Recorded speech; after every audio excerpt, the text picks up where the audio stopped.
Hello, it's the Sensor Gambino here with a new stream. And in this stream I'm going to be doing my event week stream for this week in Grand Theft Auto Online. That started on very early Thursday, like per usual. There's still a couple days left on it.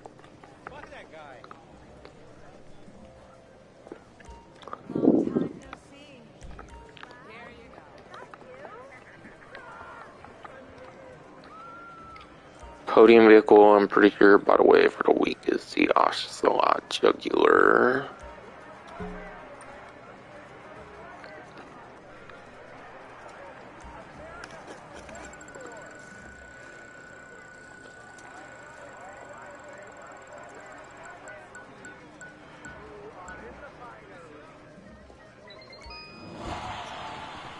Alright, just RP apparently. And yes, it is the Jugular.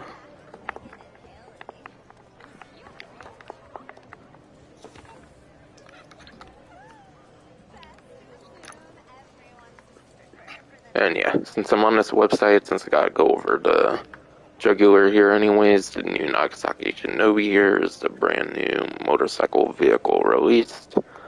And it's apparently a $480,500 motorcycle. Just insane. Which makes the Nagasaki Shinobi here the most expensive civilian motorcycle in the game. So yeah, it's a pretty insane price here. And yeah, as I'll go over it later, it's not necessarily all that worth it for $2.4, $2.5 million.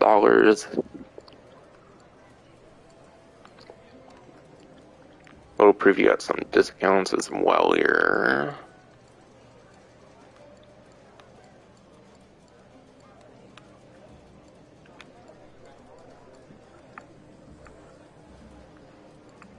Alright, should be close. Alright, yeah, here it is. But yeah, the Ocelot Jugular here, 4-seater sport car actually. Has a trade price of $918,750, or of course by now it's $1,225,000. Pretty sure this is a getaway vehicle for the Diamond Casino heist, which should mean that you should get the trade price if you select it as a getaway vehicle for the Diamond Casino heist. So that's how you can get that trade price. So if you have the trade price, it's like 900-ish thousand in savings, which isn't necessarily the greatest for a podium vehicle. It's obviously not one of the more costly podium vehicles. But yeah, how does it perform? For lap time before the contract DLC was released, it's a 9th place.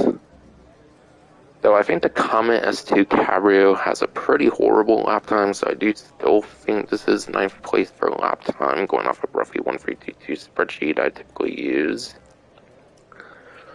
And then the top speed of the vehicle, it was 5th place, so I think the Comet S2 Cabrio ended up being a 4th place lap time, so I think it's now within the top 10 instead of the top 5 where it's top speed. So it does have pretty good performance actually but yeah, for a 4-door sport car, definitely has some pretty good performance. So definitely a good vehicle in terms of performance. It's not like number 1 or anything, but yeah, still could be competitive for the sport class.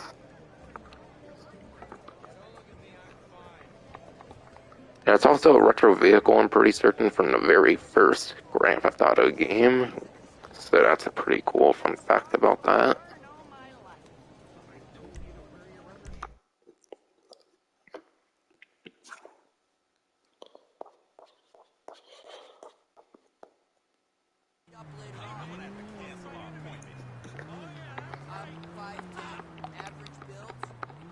Business isn't exactly booming, you know. Oh, yeah, I know, right? I see what you mean. I don't know exactly. I've never had it.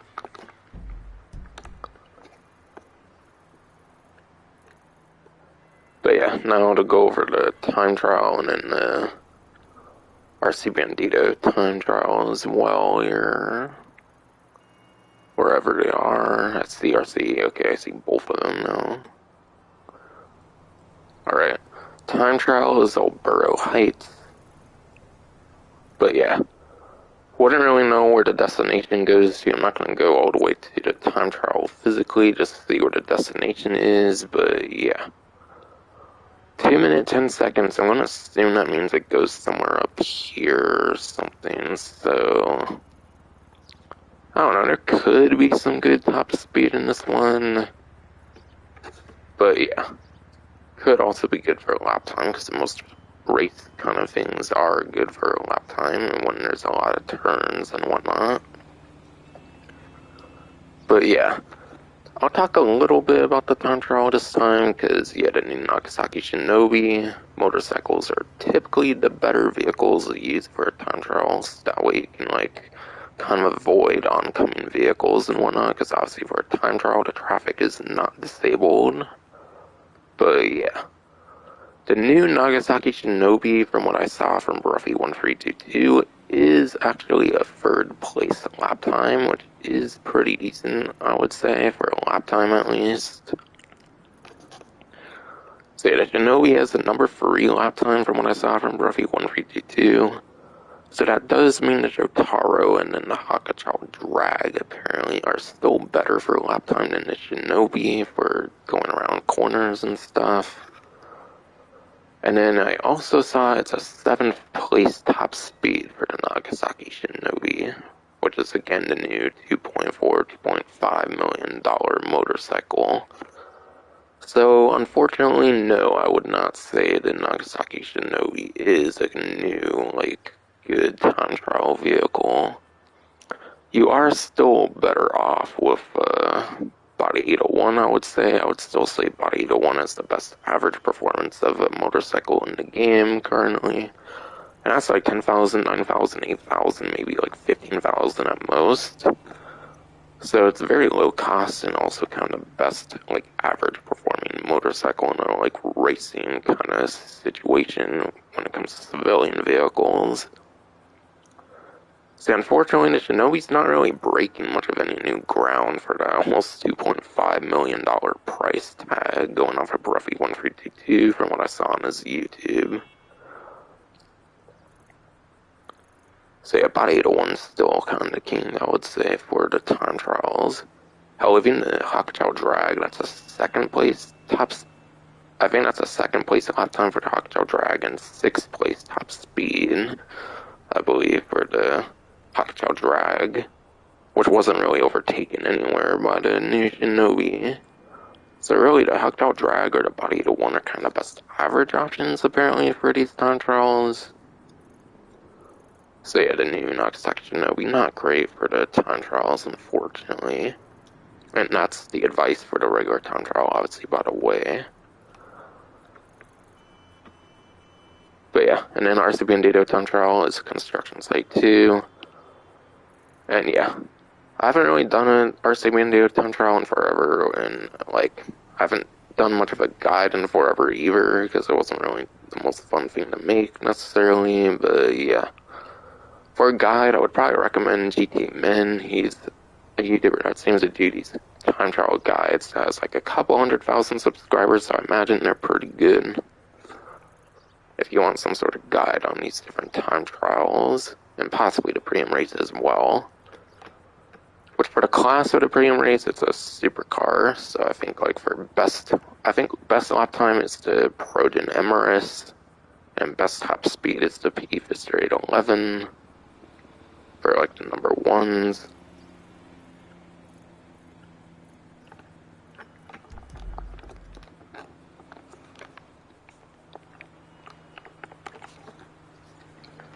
And again, as per usual, I'll customize the vehicle probably like right before I go over the discounts. I don't know, there is a new like mode in the game as well, so I might wait till after the discounts this time around. For people who might want to skip to the customization part of it.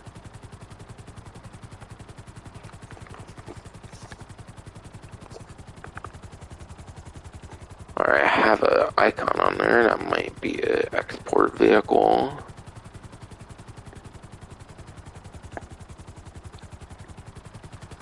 I don't really care necessarily to go for it on a stream though, since I'm trying to stay focused to the event week stuff.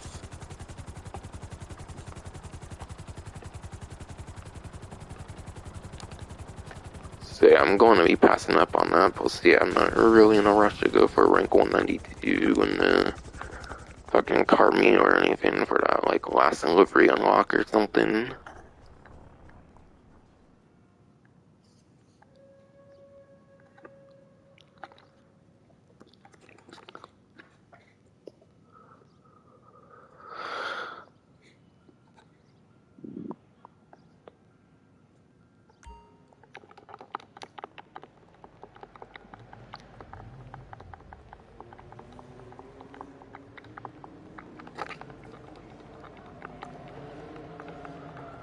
And yeah, as per usual, I'll talk a little bit about the prize rides here. None of these, not prize rides, but the test track vehicles. These shouldn't really be on discount, most likely, but yeah. I still like to talk about them nevertheless, in case anyone test drives any of them and might think they're good or something. But yeah, the Karen Sultan Classic, with the Los Santos tuners update, initially it was the #1 lap time when it comes to the like trophy vehicles and the entirety of the tuner subclass and whatnot. But yeah, for those who don't know, the contract DLC, all the different tuners apparently were all nerfed, all 17 of them apparently. But if it's anything like with Los Santos tuners, then it should be the best lap time for the... should be the #1 lap time if it's anything like with Los Santos tuners. So it could still be probably the best vehicle to use, I would say, for the street races and probably kind of pursuit races as well. So this might still be the best vehicle for the LS Car Meet series races and whatnot. So that could be a pretty good pickup there, even with the nerf and whatnot, for the like street races, pursuit races. And then Warner HKR, before the tuners were nerfed, it was the worst tuner. I imagine it still is the worst tuner of the 17 tuners, subclass vehicles. So I wouldn't really pick up the HKR for performance. I would pick it up more for its unique, like, I would pick it up more for the unique sedan classing, because 12 of the 17 tuner vehicles are sport cars, for example, so it's one of the few that's not a sport car, so that's something nice with that one. And Tailgater S is the one 4-door tuner vehicle, which is pretty cool, and then also, again, is the second tuner that's a sedan vehicle, because there's 12 that are sport vehicles and any other like couple are muscle cars and then like a coupe. So the class seems pretty unique for Tailgater S and Warner HKR for the tuner subclass, and then yeah, again, Tailgater S here is the one 4-door tuner vehicle, which is kind of nice. Oh, the Sultan Classic. It's not the Sultan RS Classic, it's the regular Sultan Classic.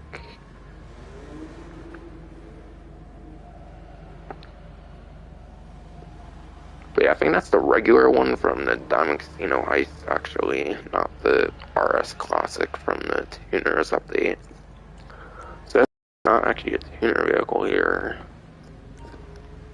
I believe it's a sport car only and doesn't have like subclassing or whatever. I'll make sure on here.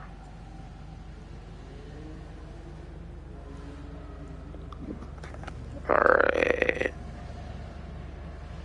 Gotta find the lap time on the spreadsheet I'm using here. Make sure this is the Diamond Casino Heist one here. Alright, yeah, this is the Diamond Casino Heist one, the Sultan Classics, not the RS Classic. But yeah, top speed of that's not very good. It's a 56th place top speed, probably 57th now, or actually definitely 57th now with the comments to Cabrio from the contract update. Alright. Yeah, I wouldn't really get this vehicle, actually, because it's not the tuner one, it's just the one from the Diamond Casino Heist. Because it's Sultan, it's not Sultan RS, and it's the 4 doors and not the 2 doors.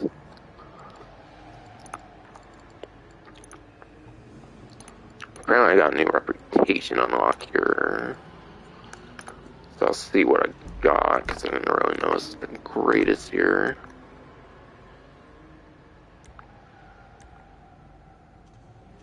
Alright. Wait, what? Vehicle discount.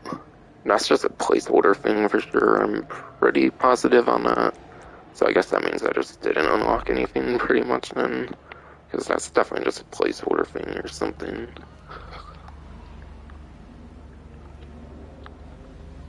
To be honest, these two are kind of worth picking up for the classing.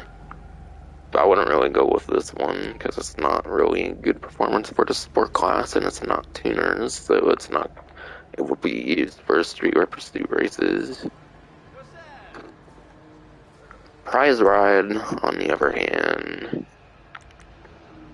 the prize ride here, I'm pretty sure this is the RT 3000 or something like that. I should actually check that here. Yeah, I think RT 3000.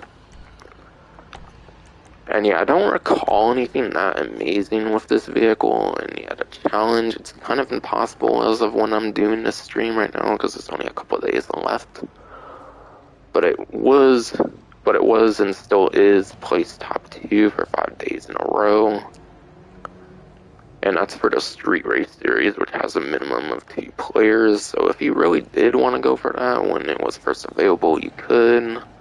But yeah, the RT3000, I don't ever remember having a good performing tuner vehicles, and give it a new nerf with the contract DLC on all the tuner vehicles. Definitely not one I would say that would have been worth picking up anyways. That's kind of gist of the prize ride there.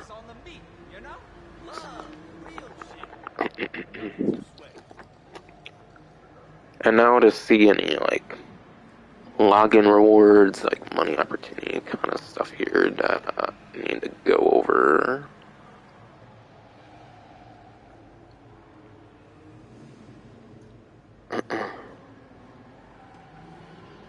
But I'm making sure there's no like login reward here.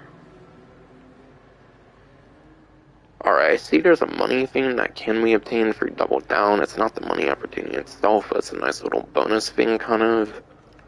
But yeah, just participating in a round of Double Down apparently will get you a lump sum bonus of $200,000. And it gets delivered within 72 hours or free, and not in game days, but real life days. We had a new adversary mode here. There's a $200,000 reward you can get essentially for participating in a match, whether you win or lose. We have some new Franklin and Lamar adversary mode apparently, so it does incorporate Franklin and Lamar. From what I heard, I think it's essentially Franklin and Lamar against like other players. So I imagine if you're playing, for example, the minimum 2 players, maybe one person's Franklin and then one person's like a generic player.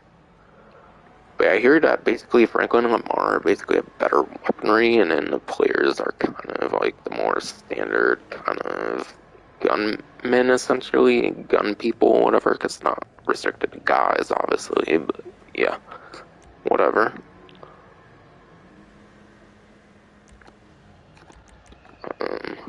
We had Double Down 1 here. Sawmill, it looks to be at that sawmill, for example, without the Ballas had Lamar at, for example. Double Down 2 is interesting looking. It seems to be on like a train or something. Double Down 3 seems to be at the Ultras camp, which is an interesting location, I would say, for Franklin and Lamar. Double Down 4 seems to be at the Merryweather, like, box. Double Down 5 here. I think that's, like, one of the, like, cable car buildings or something close to Mount Chiliad for Double Down 5 there. Double Down 6 here is in Fort Zancudo. And Double Down 7 here seems to kind of be on, like, a... Seems to be similar to Double Down 2, where there's like a prop kind of thing and whatnot. Seems to take place on like some oil barrack thing or something, whatever the right terminology is. I don't exactly know, actually.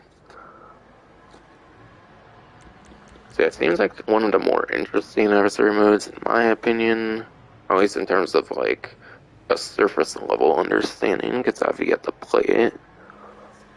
But yeah, I think I heard that basically Frank and Lamar have better weaponry, and then the other players kind of don't have as good of weaponry, essentially. I think I heard there might also be like power-ups and stuff like that.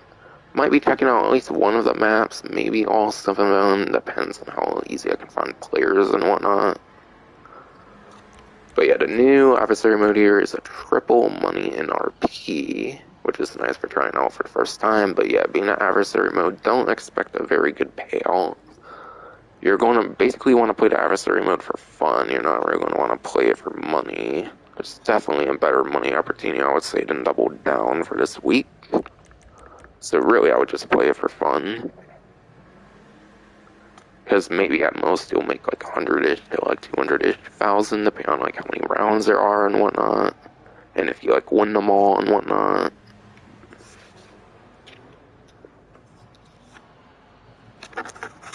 However, the $200,000 that you can get within 72 hours is definitely a pretty nice incentive to play it at least one time.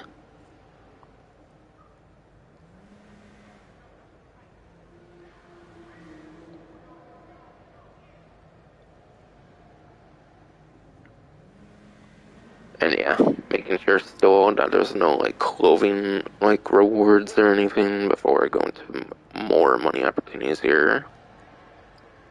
Okay, there is a clothing reward. But I think I heard it's not a new one. I think it's just a repeat one. So if you already have it, then you don't really need to worry about it. And I'll say what it says on the newswire, and that is complete a short trip to receive the pastel green smoking jacket, which I think was one that was released around the like executive and of our criminals update or something, like way back in like late 2015 or something. So yeah, it's a pretty old clothing item, but for those who didn't get it already, you can complete a short trip to receive the pastel green smoking jacket. After completing Dr. Dre's VIP contract in its entirety, visit the smoking room at Record Studios and kick it with Franklin and LD, Mar Davis for a minute. Complete any short trip, which is basically the Franklin and Lamar missions in the game, the short trips to get the snazzy pastel green smoking jacket as a bonus. So that's a little clothing unlock that can be obtained in the game. And that seems to be the only clothing thing, is that pastel green smoking jacket for the short trip. And then obviously there's that 200,000 I mentioned for Double Down. So I think from there it's basically money opportunities and discounts I gotta talk about before going into the new content kind of side of things.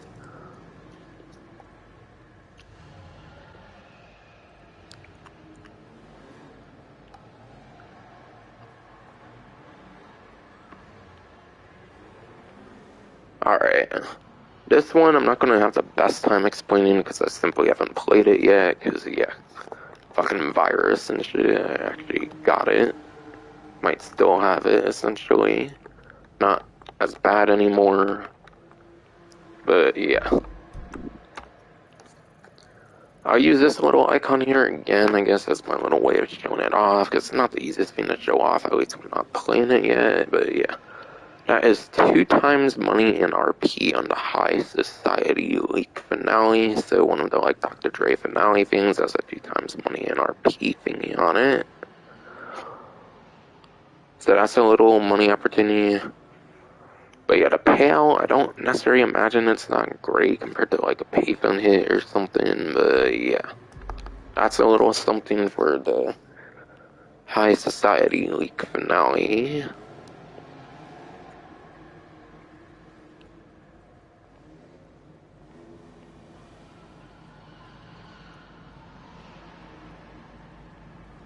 And I think the other couple money opportunities are also free mode ones. I think the only one that was on the pause menu was Double Down, really, unless, of course, that leak finale thing or something is on the pause menu when you complete it.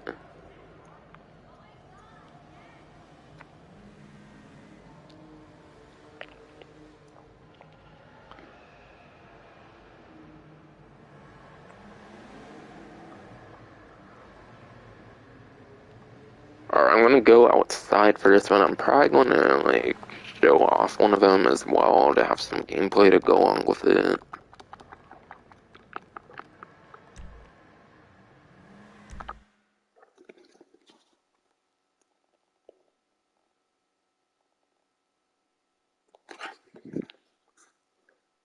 I think I actually forgot to recall my Sparrow, because I would have wanted to have it, but yeah. Or actually, I have the Sparrow right here, right? Because I haven't bought the new vehicle yet.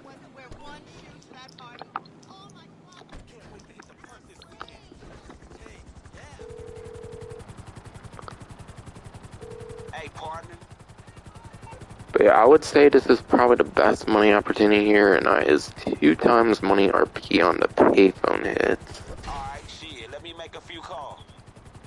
But any payphone hits here has a 2 times money RP opportunity on it. I think it was 1.5 times money RP like a couple weeks ago, so seeing 2 times money RP on the payphone hits is pretty huge in my opinion. Because if you get the bonus and the generic payout, you actually can get $170,000 per payphone hit, which is some pretty good money for free mode actually, considering it only has a 20-minute cooldown on the payphone hits, which means you can get like 500,000, I would say, in an hour, which is pretty good, and just not how pre-go level looks good, but can still be somewhat competitive with it. The target is some backwards ass. And yeah, the main way you get the money is through the assassination bonus. If you don't do the bonus, you're basically going to be getting 30,000 with the double money.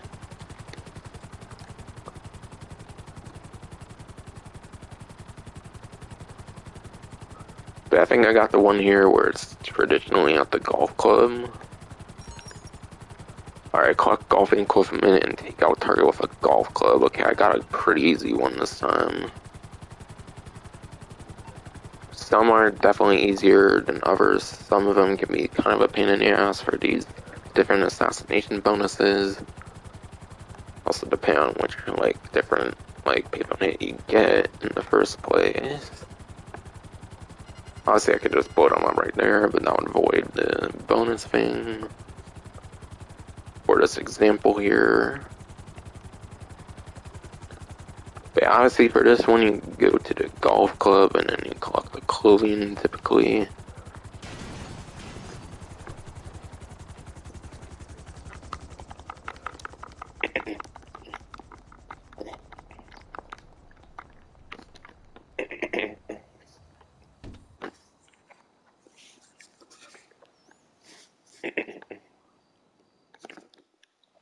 Man, I can only help so much.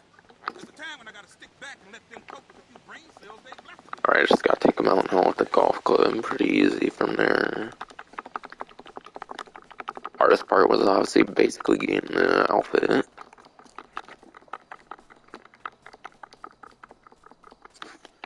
Yeah, not sure what I'm going on fish. Probably get a golf cart here.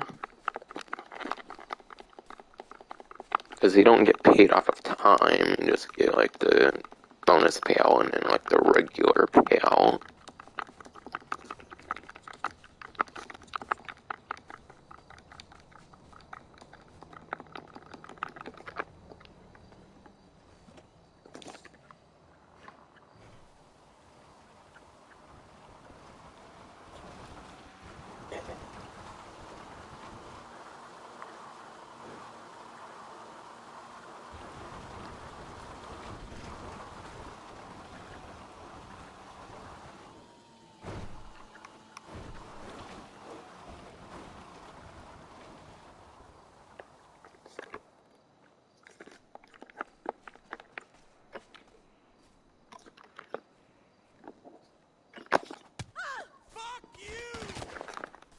Got it there.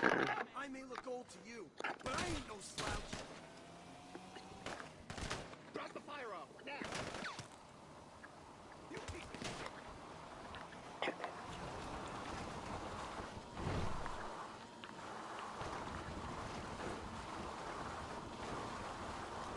I'm pretty sure time remaining was like 15 minutes. So I literally only did this in a couple minutes, which is pretty good.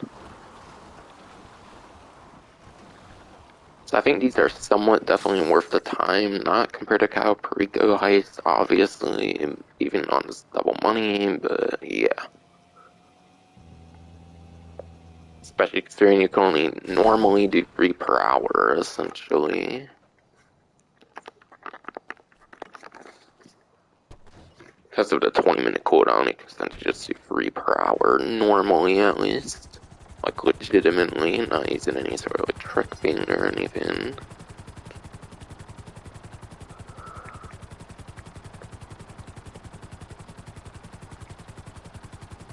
But a couple to few thousand, I mean, not a few thousand, a couple to few minutes, and I got 170,000 there, but yeah.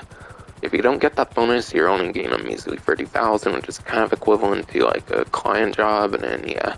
Bonus payout there was 140,000, because the double money right now. And again, the 30,000 would normally be 15,000. So a pretty damn good payout there just for a couple minutes of nothing that difficult. And yeah.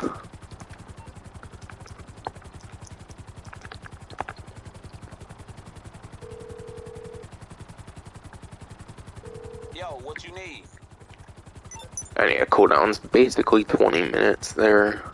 So basically 3 per hour, 170,000. You can make a little over 500,000, like I mentioned, for an hour, essentially. Right, see you later. So yeah, Cow Perico is obviously still going to be better, at least with the legitimate 20-minute cooldown. I think I heard there might be ways to circumvent that a little bit, but yeah. That's not something I would, like, support, obviously, because that would be a glitch or something.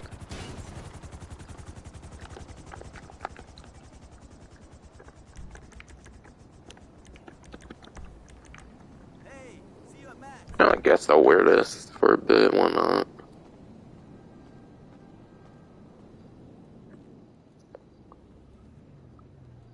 Yeah, definitely a very good money opportunity there, because $170,000 for a quick free mode mission like that, that's pretty good for a quick free mode mission.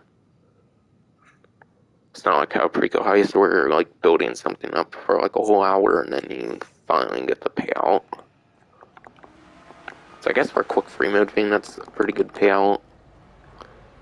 If you compare that to like import and export, for example, which is a business in the game, which requires you to be in like a public lobby and stuff, like every like high-end vehicle, which there's a way to like basically get nothing but high-end vehicles. You can basically get like $80,000 to like $100,000 of profit per 20 minutes as well. So it's kind of double as good if it's import-export, for example, in this double money, I would say.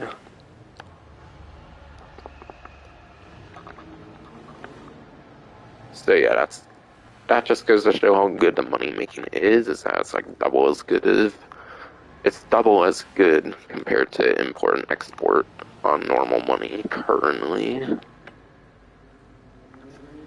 And even on normal money, it's definitely better than import export, I would say, because you can do it in invite only lobbies, which is nice.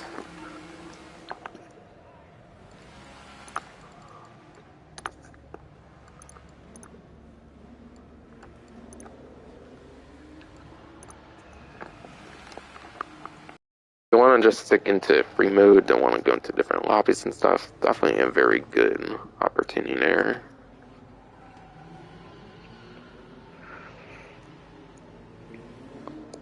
And then it sounds like the only other money opportunity is a 3 times GTA money on bodyguard and associate salaries. So bodyguard and associate salaries are triple until January 19th, which is the end of the event week. Obviously just a typical 1-week event. And yeah, now I'm gonna go back to my outfit here and whatnot.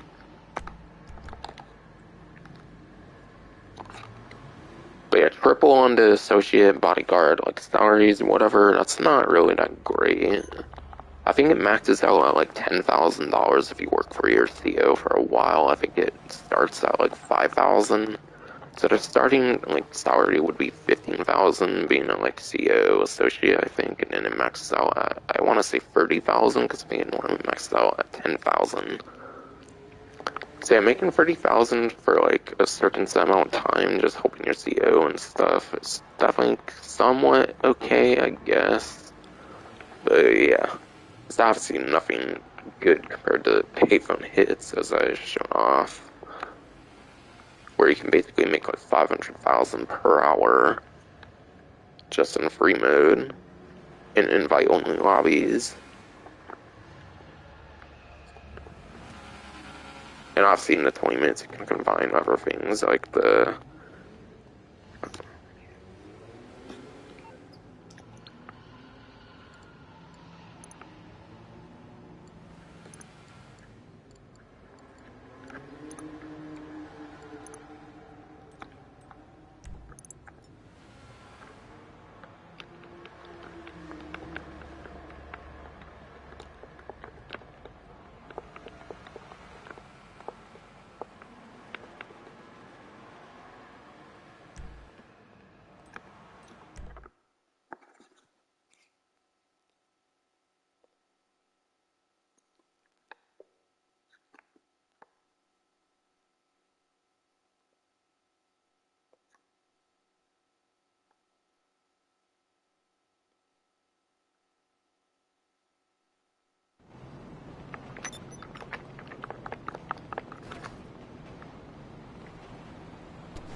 I think aside from customizing the vehicle Adversary mode, that's from that. I just got the discounts. The left here.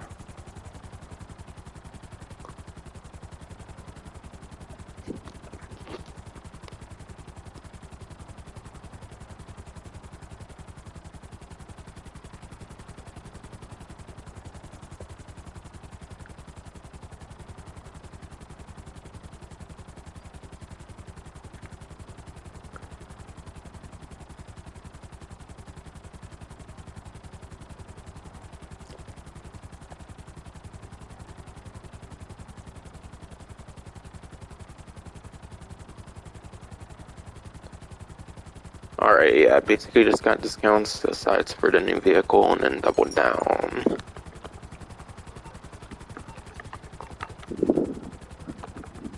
That's great. I want to get this support vehicle here, I guess, for some tuner reputation. And I'll obviously go into a custom shop because there's no modding tech on the motorcycle, obviously, so I basically can get all the different modifications basically anywhere. If I want colored headlights, then I basically gotta take it to the car meet, which I will be doing that for the colored headlights. I'm gonna do this real quick so it doesn't go to waste or something, because I don't know how much longer it would have been around, considering how long it was already around without me interacting with it.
need something, huh?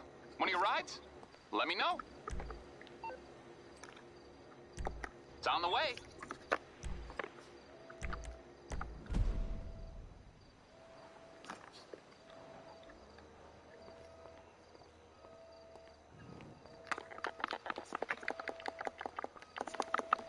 And yeah, by the way, I think I went with a black here because I believe I hear the word Shinobi essentially means like ninja.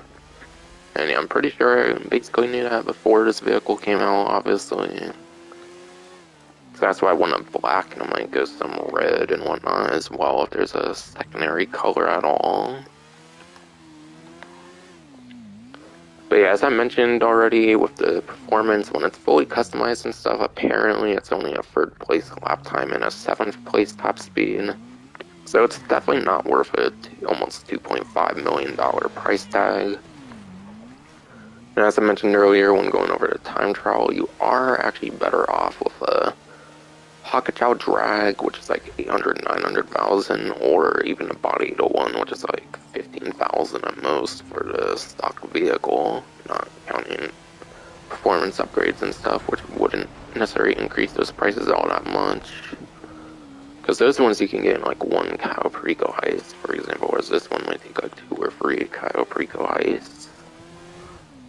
And they're a better performance in general. Okay, really? Another export vehicle? Like, come on, I don't want to be going export vehicles all day, Rockstar. Not at this moment when I'm doing this event week stream and stuff. Maybe later I'll do that.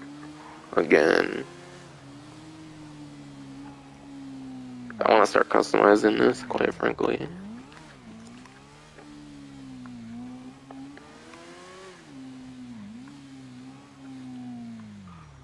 Yeah, I think it's actually the most expensive DLC vehicle, actually. I mean, not DLC vehicle, but like drip feed vehicle, the ones that come out in the like later weeks of the updates. Obviously not on day one. Okay, 19 customizations options, actually. I wasn't expecting that on a motorcycle. Yeah, armor upgrade, obviously just standard. On like pretty much every vehicle. Got body work, couple options there.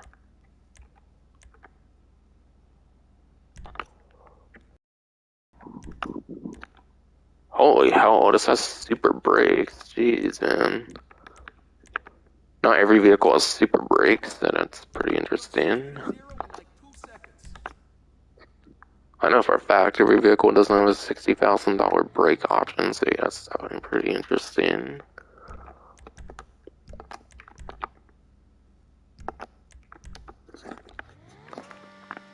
Alright, the exhaust options there, obviously stock, there's a few other ones as well. Stock put 2 of them. Aftermarket, same but with 2, and then there's a carbon double exhaust here.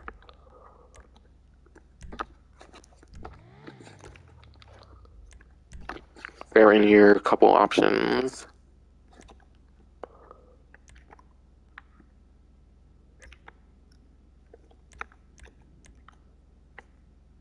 Alright, seems you can make things carbon similar to like the Carbon RS, which is basically a fully carbon motorcycle. So I'm curious if you can make a lot of this motorcycle carbon. So far it looks like you can.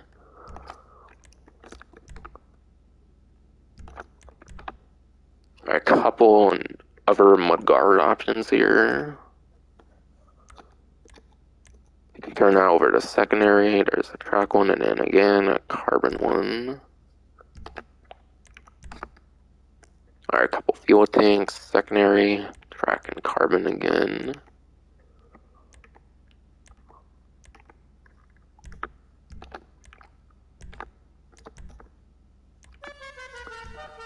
Okay, this game's sad trombone actually, because it's only 3rd place in lap times, 7th place top speed from what I saw from Ruffy 1322. Which, yeah, for the most expensive motorcycle in the game, you would expect to have better, like, performance. But yeah, I'm putting a meme sad trombone on it for that reason.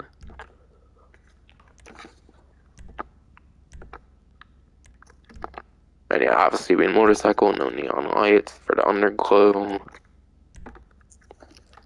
Alright, 10 livery options here.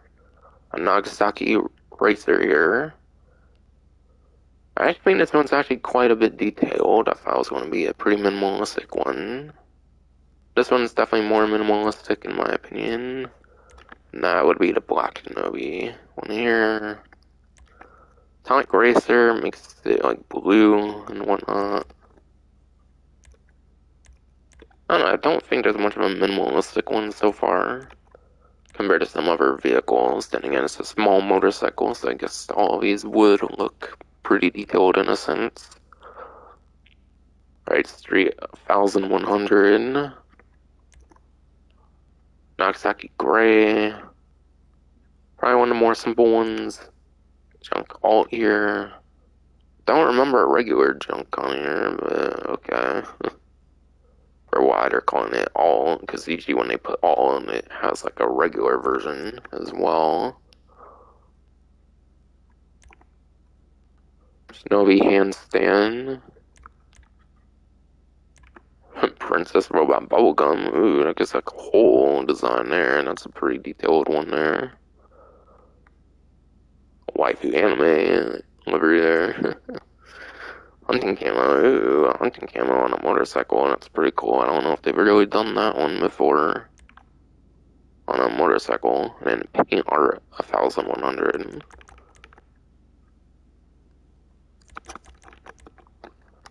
Alright, honestly, I really do like this paint art one here. And also this hunting camo. And that one. But you can just go to bottom options, so I'll probably just do that with the paint art 1100.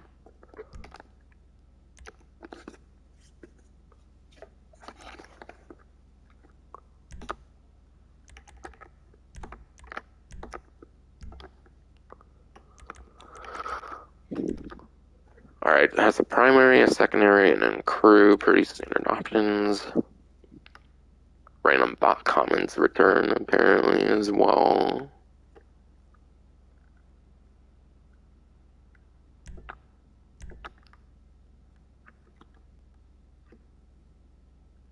Seems to be a little crew emblem there. That's a pretty small ass crew emblem, I feel, compared to some other motorcycle ones.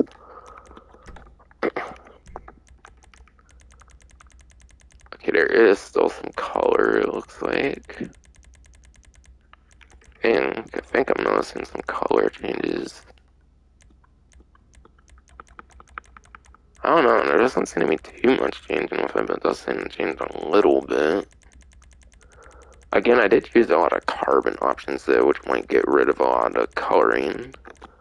Because it could be one of those motorcycles where you could make almost all, if not all of it, carbon.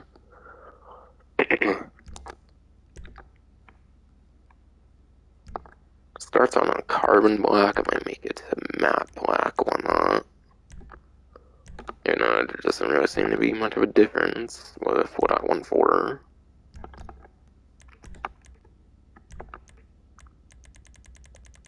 There's a clear difference of secondary, at least, with the carbon stuff put into account.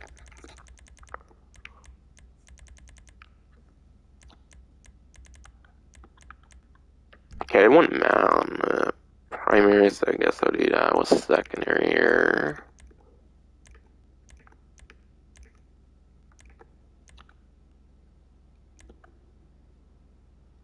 I'm gonna go with dark red matte here.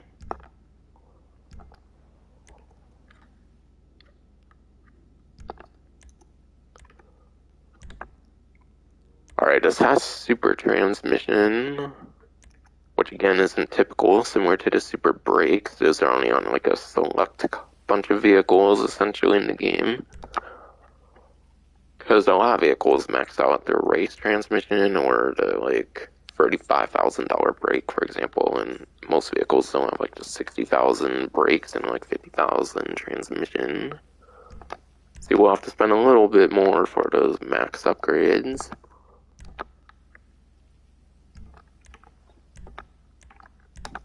Now you've got some juice.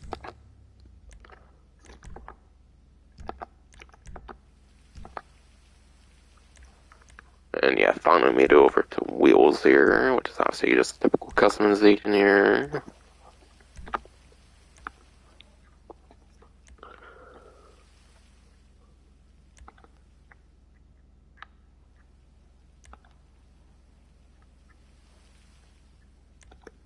I'm gonna go to big spokes, I suppose, why not?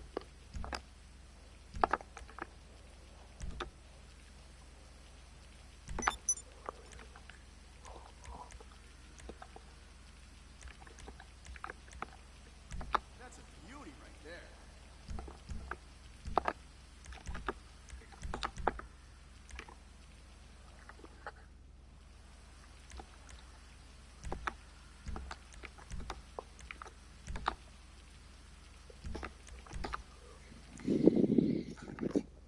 I went red on the secondary for a dark red matte, so I'm doing red tire smoke.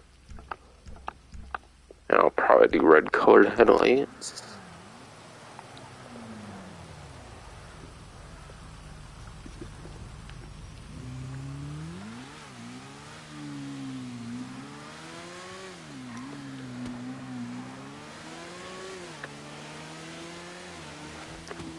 Okay, I'm gonna again get this export vehicle, and that way I can get my reputation up a little bit since it's here, obviously, while I'm doing the stream and whatnot. And after that, I'll be talking discounts and getting the colored headlights and stuff.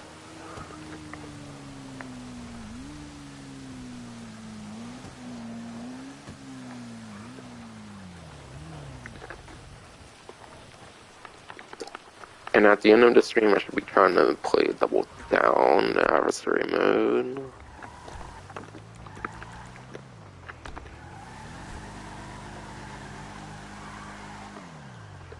Holy damn, I didn't expect that.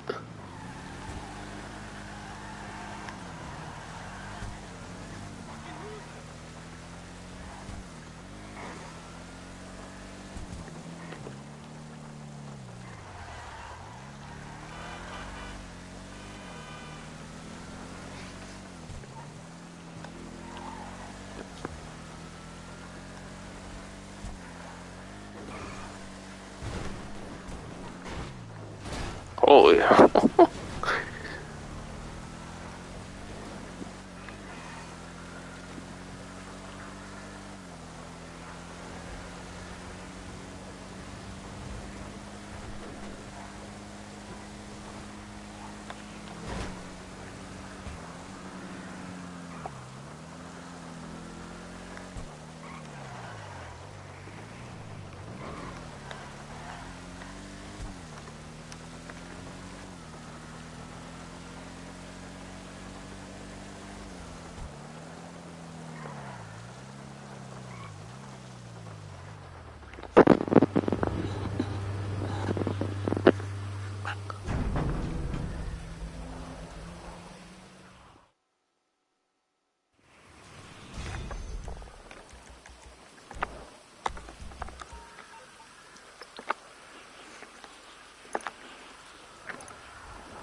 And again, since I did fully customize this now and whatnot, I do want to clarify again that this is not going to be a very game-changing motorcycle, apparently.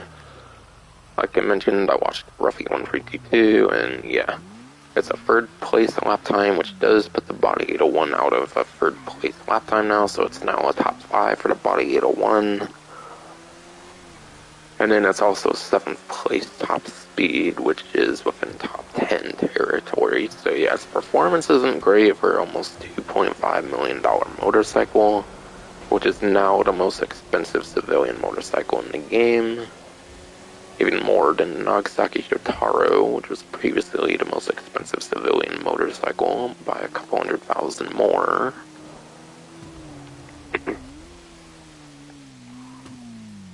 Yeah, I think this motorcycle is definitely kind of disappointing given the performance, and then also the customizations weren't necessarily that impressive, but still it is a motorcycle, so I didn't necessarily expect that to be the case.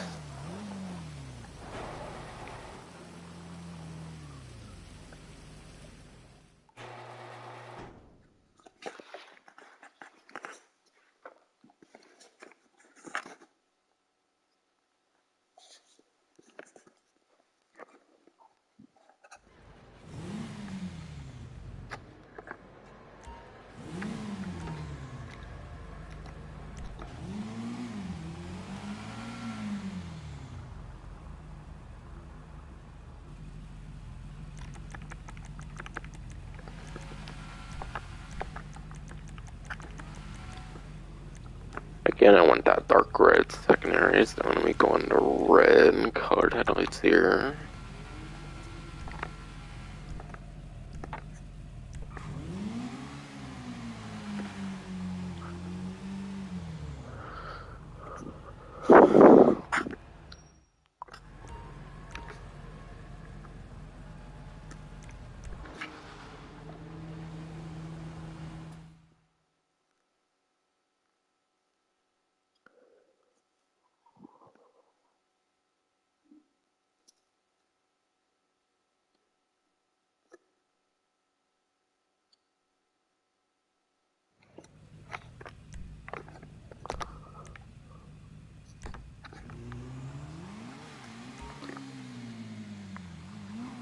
But yeah, I'll be racing around here a single time, because why not? But yeah, again, you almost definitely be getting better performance with the Body 801 or the Hakuchou Drag, because yeah, Hakuchou Drag is 2nd place lap time, 6th place top speed apparently.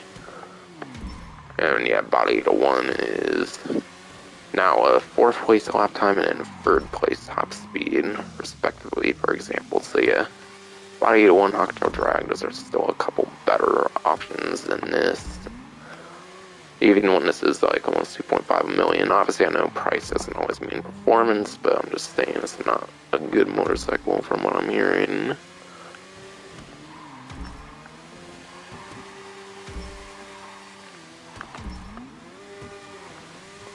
And, yeah, like with most motorcycles in the game, you do wheelies essentially for the best possible speed.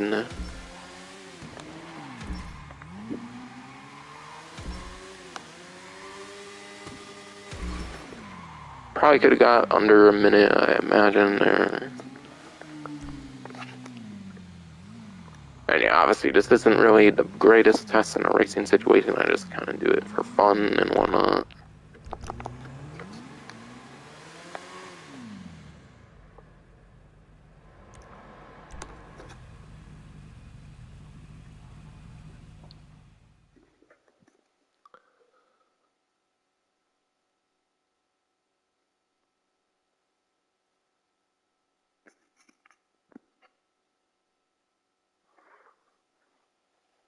And yeah, from here I have discounts and double down still.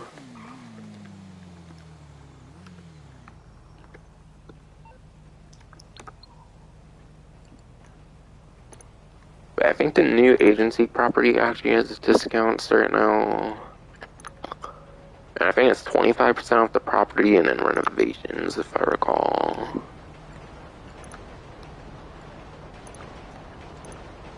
But yeah, the least expensive agency, for example, right now is 1,507,500 instead of a little over 2 million. So, for example, even with 25% off, you're getting like 500,000 off the agency here, which is pretty decent. And yeah, I can't really see the most expensive price because I already own it, obviously. But whatever that price is, it's definitely more than 1,011,250 on discount. But yeah, 25% off the agency. I wouldn't necessarily jump on that as like a good discount per se. Maybe it could be worth waiting for that 40% off discount or something later down the line. But the agency does allow you to make some good free mode money, as I've shown off with the payphone hits. Because even normally those make 85,000, which even for 85,000, that's some pretty good free mode money in an invite-only lobby from a simple couple to few minute task, essentially. Like, obviously not Calprico levels, but still pretty decent, I would say. Okay, I'll probably go into... Nah, I'll probably just go into mine here, why not? Yeah, art and stuff like that as well should be on a 25% off discount. Wallpaper, again, that's a cosmetic thing, like the art and the highlight, obviously also cosmetic. The armory should probably be on a 25% off discount as well, like with all these other like renovation things. And yeah, the armory, pretty nice upgrade here, actually, kind of. You do need an armory to get a couple new weapons in this update, not counting the heavy rifle. You can get the heavy rifle, which was new with this update. You can get that at ammunition. But if you want the stun gun or the, like, compact grenade launcher, those are a couple exclusive weapons that you can only get at an armory.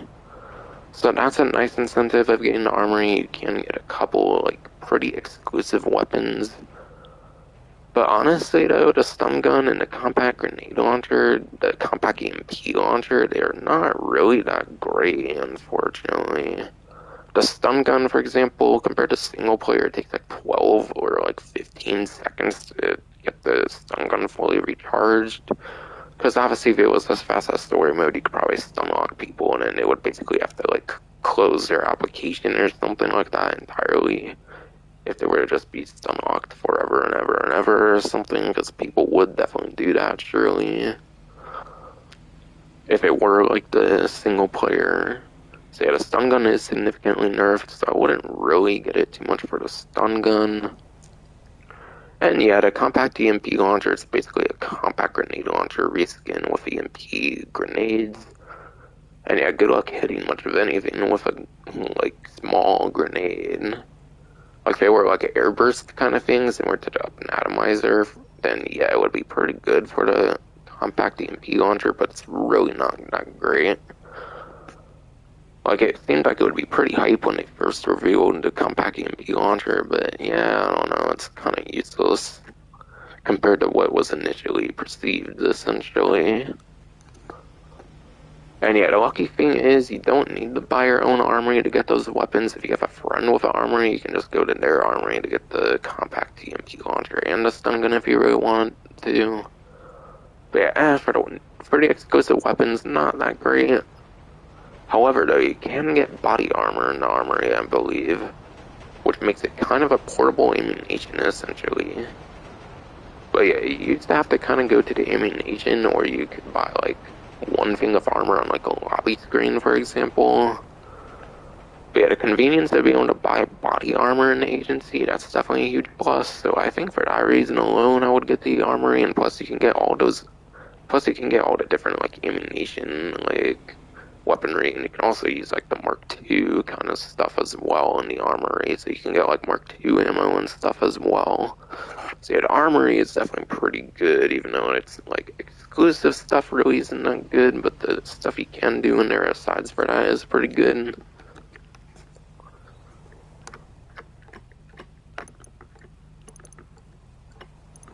And yeah, accommodation, like with the traditional property, it does allow you to spawn inside of your agency. And the agency, in my opinion, can actually be a pretty good spawn since you can get the free agency like Super Velito. And you can spawn things like the Volatus and whatnot, which is like the #2 top speed helicopter in the game. So since you can get some good air transportation for the like property, obviously with the agency to go into your like front desk like receptionist or some shit like that. Because of that, with being able to go into helicopters pretty easily and whatnot, I say it's a pretty good place to get an accommodation for spawning in the property.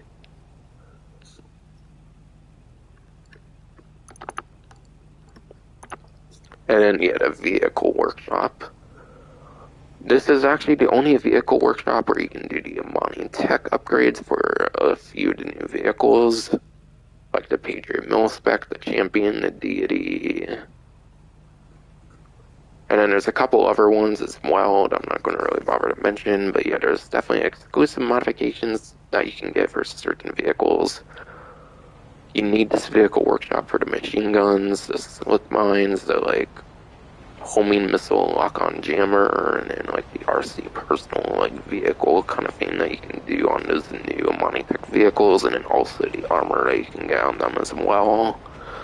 So there are some very worthwhile modifications that you can do to a few to several vehicles in the game. It's definitely worth getting the vehicle workshop for at what should be 25% off. But obviously I have this here.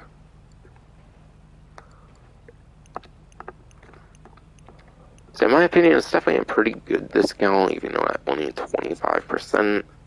But obviously, if you're willing to wait for a 40% off discount or something like later down the line, then it could be worth waiting. But that probably wouldn't happen till like the next DLC.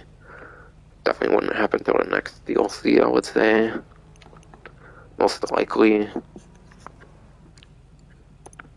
Or maybe later down the line, obviously, with the contract update.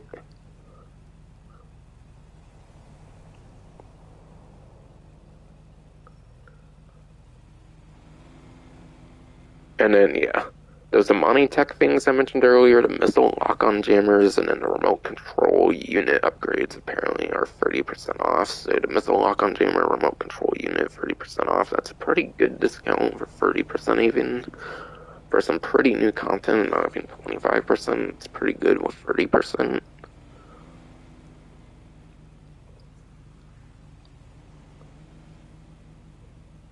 And yeah, the visual customizations.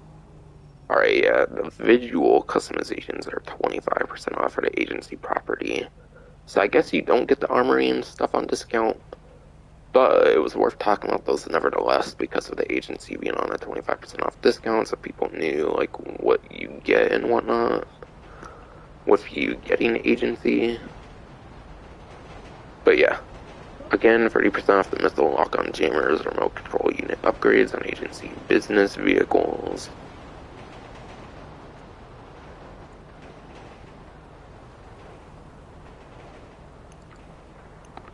And then there is a garage discount apparently as well for a property discount. And that's on the regular Dynasty 8, because it's just standalone garages. Which I'm assuming just means the ones on Dynasty 8.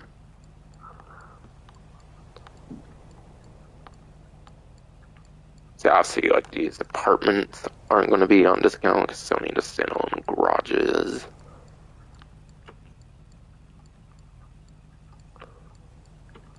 So if you need any property space, just standalone 10-car garages, standalone 6-car garages, and then any standalone 2-car garages are on a 30% off discount. Like, waste money on 2 and then 6-car garages because there's no point in those because you want to be maxing out your storage for vehicles.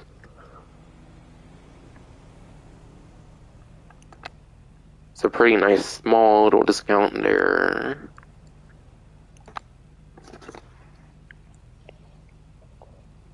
And I'm guessing the rest of them should be vehicle discounts at this point. Alright, yeah, the rest are vehicle discounts.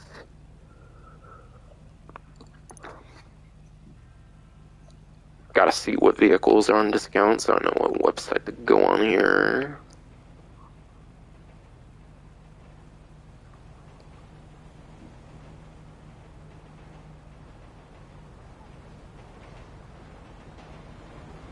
Alright, I think just the Legendary Motorsport and Stubborn Sands Ray should cover all the discounts for vehicles.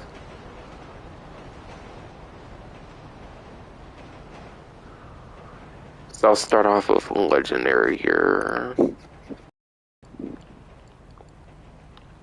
But yeah, starting off, the new Debauchee Champion here is on a 30% off discount, which on the buy it now price will be a little under 2.1 million. And then with the trade price, it's almost 1.6 million. So 30% off the champion. Being 30% off for pretty new content, that's definitely quite nice. But yeah. Oh yeah, I want to check the trade price out to unlock it. But you have to complete studio time as a leader to unlock the trade price, which is either a Dr. Dre mission or it's a short trip. My bet would be on a Dr. Dre like mission or something, so it does require getting pretty far in some to like new content. For those who for some reason don't want to play it yet. Me, for example, I have plans obviously to do it eventually, but just not at the moment. But yeah, champion here, it's a weaponized supercar. You can turn into a weaponized supercar with the machine guns. You can get silic mines on it, which is useful for stopping vehicles, moving vehicles. You can get armor on it. Though I think even without the armor, you can get a couple, like, things of resistance. So it takes, like, 3 homing missiles, I think, normally. But if you get the armor, I think you can take, like, 6 homing missiles when you're not inside the vehicle. And then when you are inside the vehicle, or when you're using the remote control unit, it can take 12, like, homing launchers, I believe, for example. So this thing can have some pretty damn good armor if you upgrade it with the armor, which is only like $100,000, I believe, which isn't much at all. Silic mines, machine guns, those aren't going to be really useful for making money, but it's still obviously way more useful than 90-95% of the vehicles in the game in a combat situation. And then, yeah, like the other typical, like, Monitech vehicles is the missile lock-on jammer and then the RC personal vehicle. And yeah, being a supercar, you would kind of expect it to perform pretty good, but yeah, it is one of the, like, worst. It is not good performing of a supercar, which I guess you would expect to be an armored supercar in a sense. But yeah, I don't know, it is kind of disappointing for a supercar. So if you wanted just one Monitech vehicle, I'd maybe make it the Buffalo STX, or maybe even the Patriot, like, mil-spec. I would say those would probably be a couple better, like, Monitech vehicles if you wanted to limit to, like, just 1 or 2 for some reason. But obviously it's got its good uses. And yeah, all the Monitech vehicles, by the way, have bullet-resistant glass as well, and that comes standard without any sort of, like, upgrade. So the glass can tank, like, 15 to, like, 16 pistol rounds and, like, assault rifle bullets and stuff like that, for example. So you do get a little bit of bullet protection as well if you don't want, like, any of the, like, Monitech stuff as it comes standard.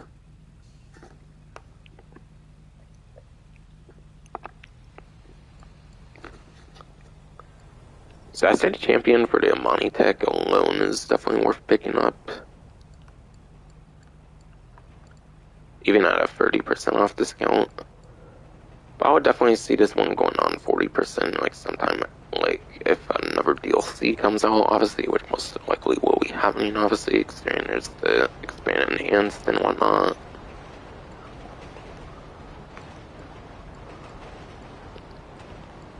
And yeah, there's a couple open wheel vehicles that are on discount. Seems all but the BR8 here is on discount for the open wheel vehicles. And yeah, these don't have weapons on it or anything, so I'll be going over performance.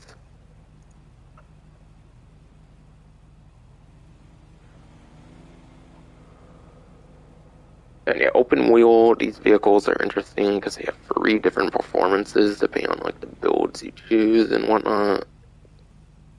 But yeah, right off the bat, you're not getting the best lap time. You're not getting the best lap time open wheel vehicle on discount. The BR8, no matter what its build is the #1 lap time for the open wheel class. It's the #1, #2, and #3 lap time for the open wheel class.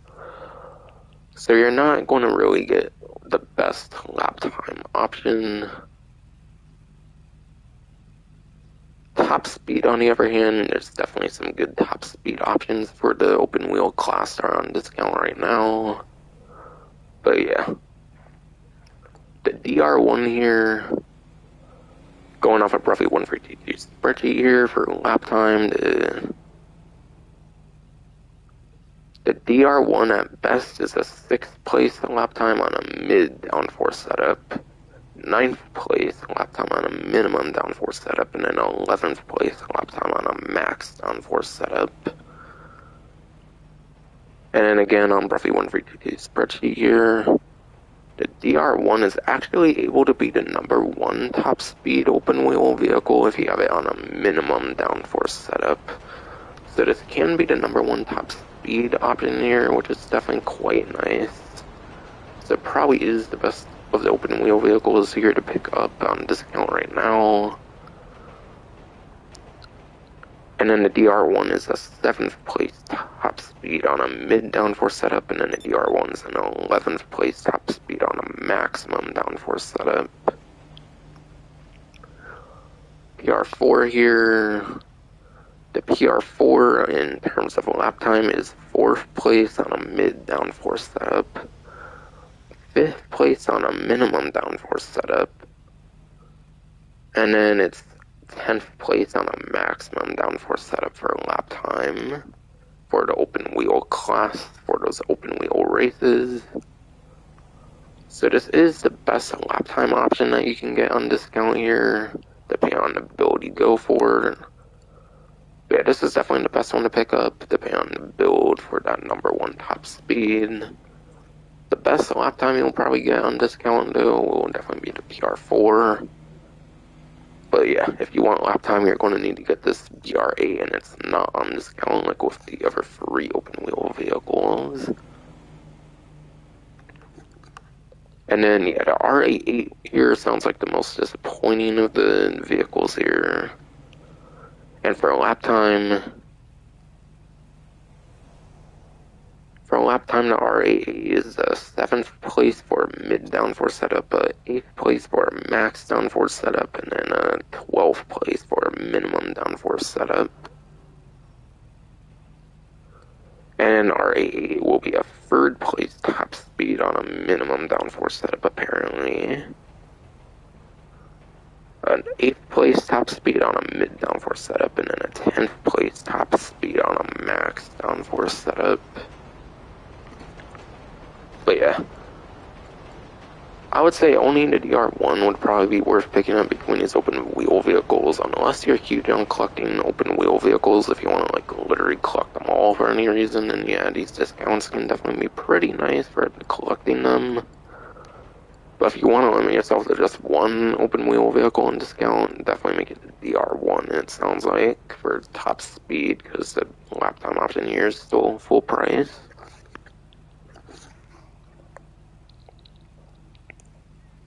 And yeah, I gotta see the percent that these are on. Alright, 40%, 40%, and then the PR4 here is 35% instead of 40%. So 40%, 40%, 35% for discounts. But all their discounts are pretty good. You're definitely saving like $1 million plus per vehicle, it looks like.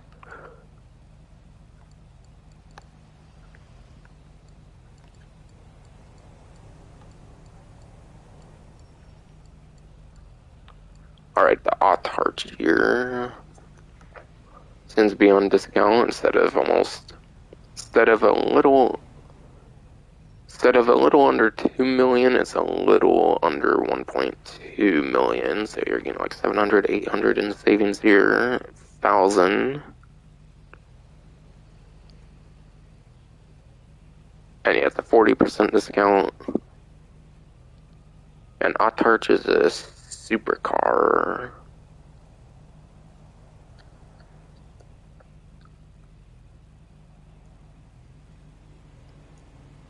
Gotta see where it performs here, but yeah. The Autarch, without the contract vehicles into account, it's an 8th place lap time. But if you put the contract vehicles into account, there's at least one vehicle that performs pretty good for a supercar for a lap time. So it might now be like a 9th place or even 10th place. So it is still within the top 10, certainly, for lap time, because the Champion's not a good supercar, as I mentioned, for performance. And yeah, 16th place top speed. So you can still get an okay lap time option with the Autarch here, but aside from that, not really worth it for performance.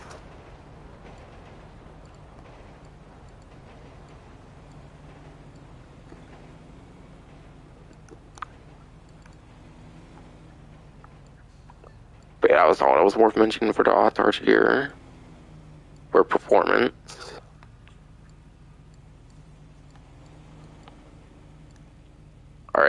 also at links here. This one's a sport car, I believe. And I don't recall hearing this one being a good performing sport car. Alright, links. Yeah, it's in like the 60th placements when it comes to lap time and top speed. I think it should be a 62nd place lap time now that the S2 Cabrio is a thing. And then the top speed for the links here. Links is a 21st place top speed. So yeah, I wouldn't get the links at all. It doesn't really have a good performance to this day.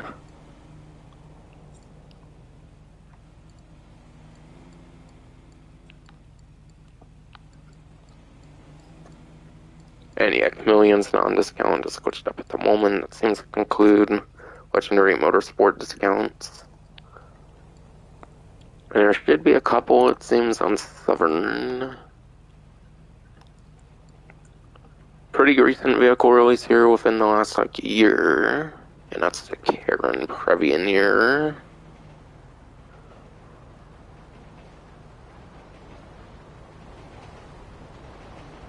Gotta see what the percentage is. I'm imagining it's like 40% or something.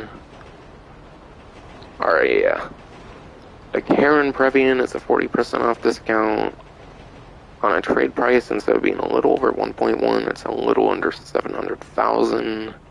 So probably like 400, 500,000 savings.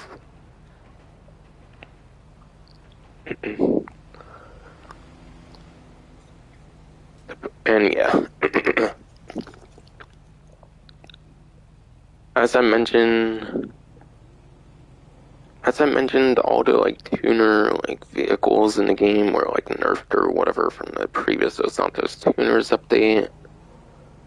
But yeah, the Previon, at least before the nerf, was pretty good performance for the coupe class. I could still see it being pretty good performance for the coupe class. But for the tuner subclass, you don't really want to be using it for street or pursuit races, because obviously it's not going to be as good as a lot of different like sport cars that are in the like tuner subclass. But honestly, not really sure how worth it would be anymore considering the nerf for the coupe class. But even then, who's really doing coupe races? But still, it's one of the few tuner vehicles that are not a sport car, so that's something that's more unique with the Previonier. And it's also a retro vehicle from Grand Theft Auto San Andreas, which is pretty cool. So it does have that bit of nostalgia to it as well.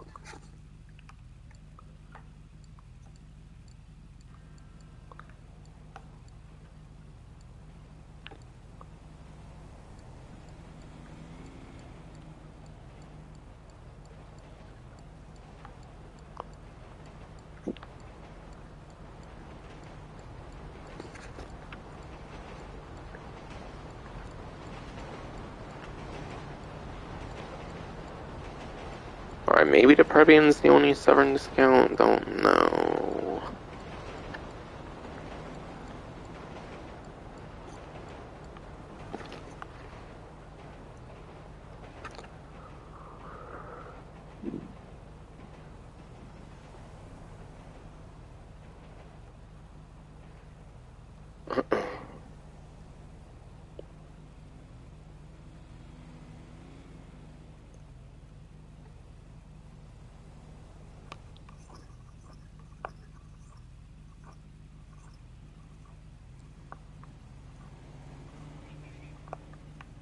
Alright, yeah, that was the only discount on Severn was the Previoner.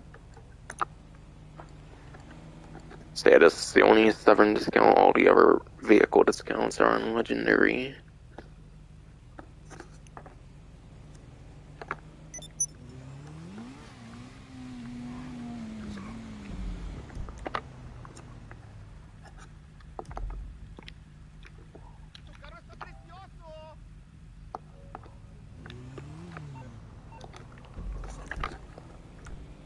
And yeah, I'll be trying to play some double down here.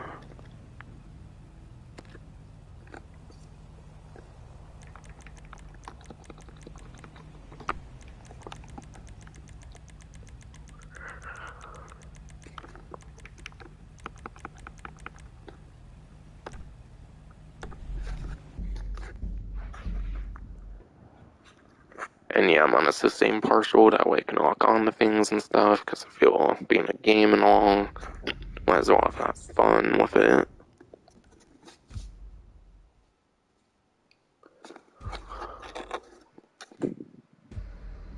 Okay, Frank and Lamar must work together, holding the ground with armory and powerful weapons at their disposal. Meanwhile, attackers armed with double-barrel shotguns and unlimited lives must do everything they can to take out Franklin and Lamar, apparently.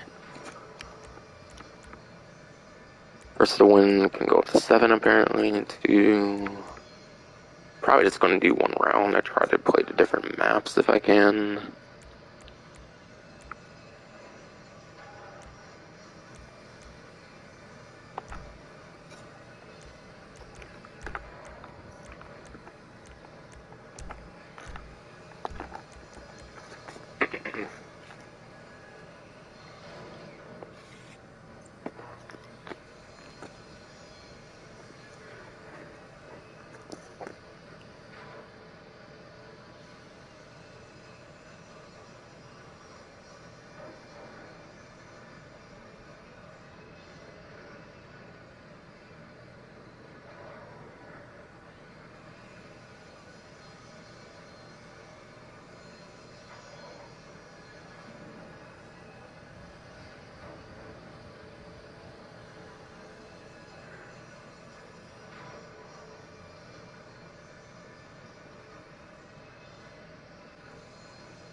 Seriously, this game's really struggling to invite people, man. Come on.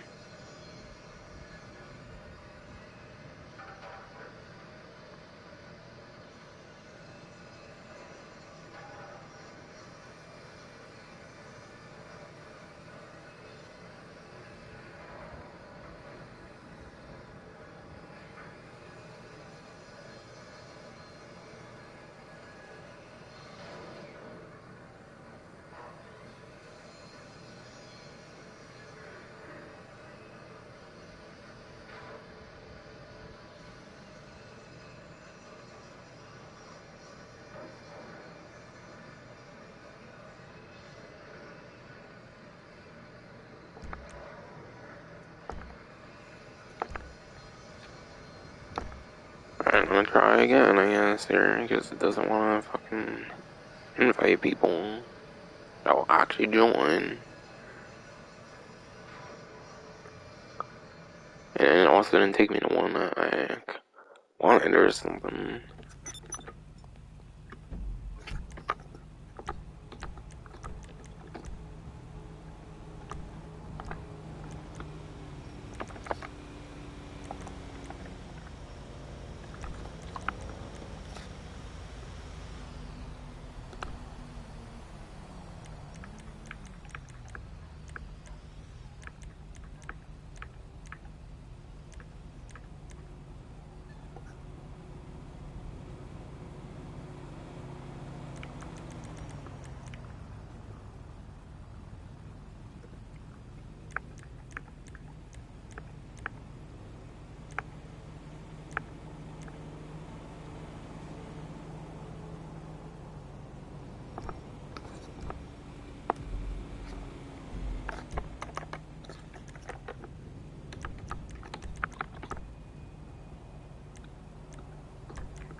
Finally, man. Finally, one person.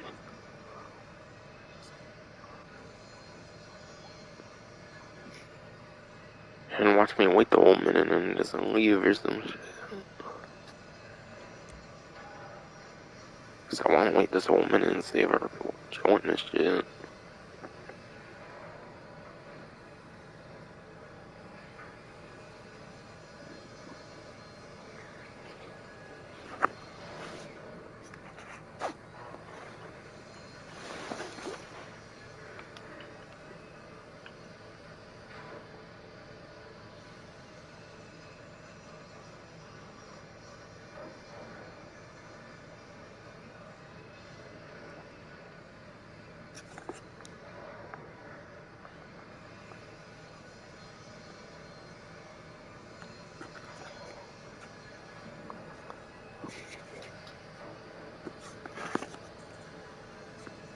Well, I guess it's a one-on-one if they stand at this point.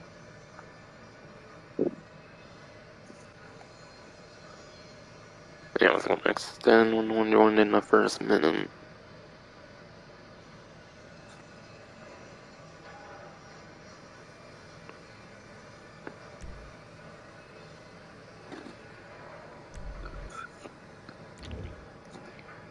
Ah, I didn't get Franklin, man. Come on. Wait, was there an outfit thing on there? I didn't notice. I don't really care for the outfit anyways, though, so...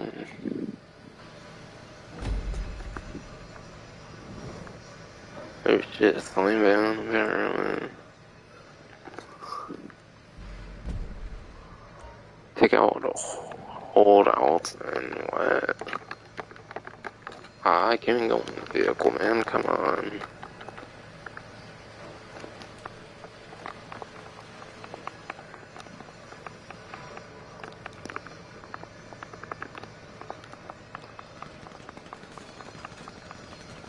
And yeah, they got like an assault rifle and I'm like forced of a double barrel. Oh, come on. Totally fair.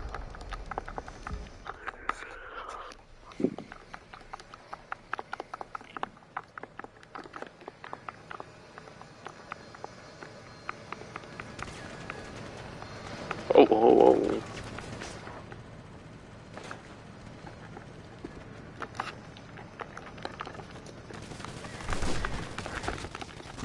Yeah, totally nice. Special advantage and points in this shit. Okay, I gotta get creative with getting up to them, maybe.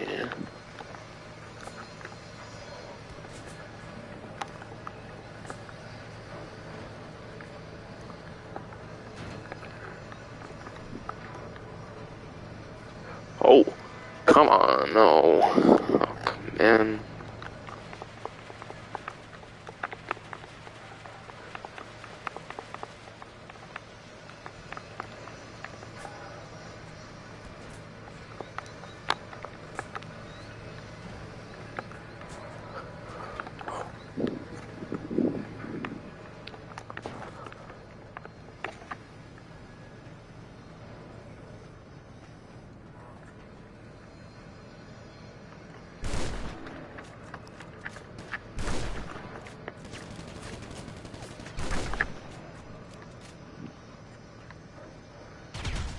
Damn, come on. There's no weapon pickups either, so that's ass. Like, how's that fair? Someone gets a whole arsenal and another team is just double barrels or some bullshit.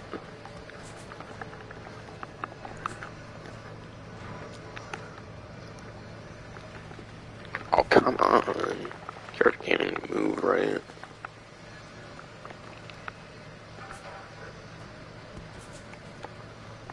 I didn't even get 1 ounce on them, dude. Just getting bullshit, man. Trying to climb over places and stuff, but damn it. Oh, oh. Ah, yeah, they found me, damn it. How am I supposed to get them then?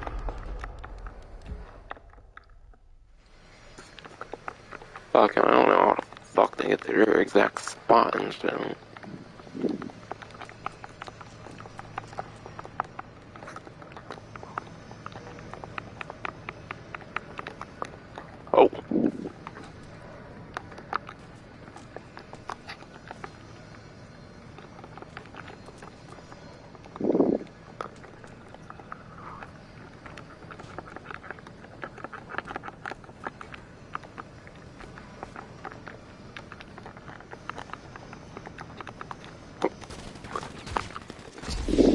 Yeah, what is this fucking game mode, man? There's no option for another weapon. That's so ass, man. So they can just camp up there and kill me and stuff.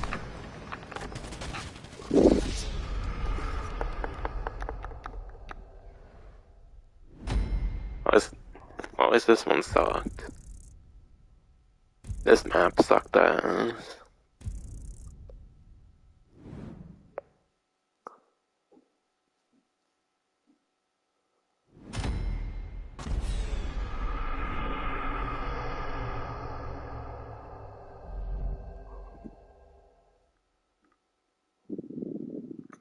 That's a no-vote. Fuck that shit.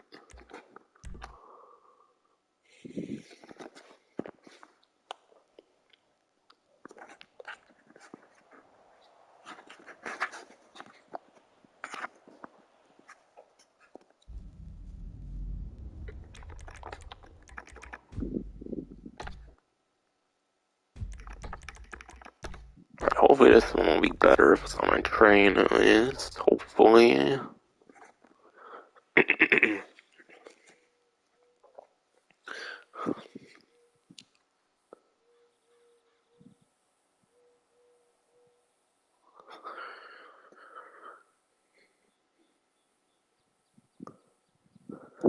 Seriously though, all that fucking elevation in that sawmill and shit though.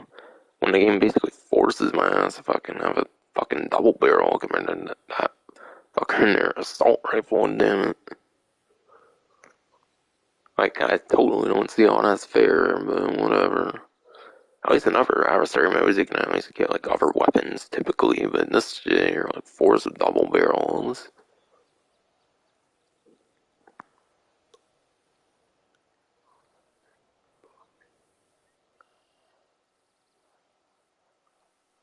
Hopefully someone else joins, man.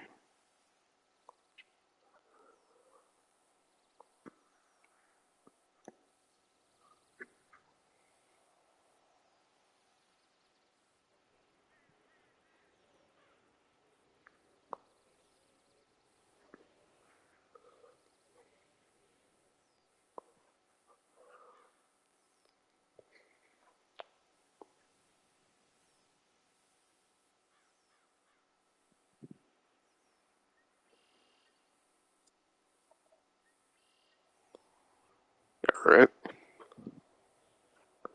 At least I got someone on the way this time. Unlike last time where I don't, like, wait forever.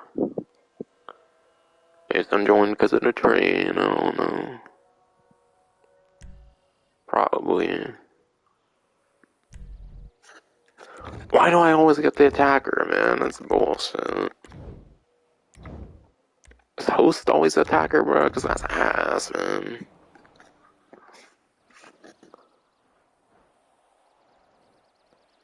Yeah, this map's driving me ass, too. Man.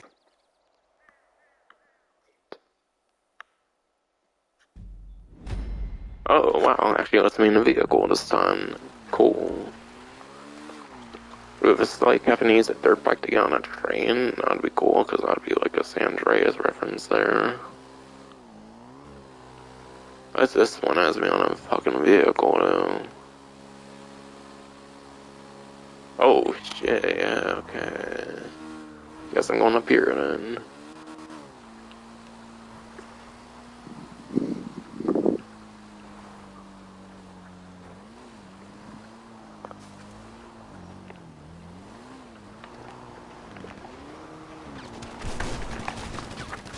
Bruh. Yeah, totally the most fair adversary mode in this fucking game. Not. Seriously, I feel no other adversary mode is this much of a fucking disadvantaged team.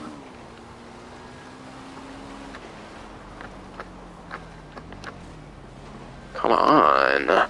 Go, game, Jesus.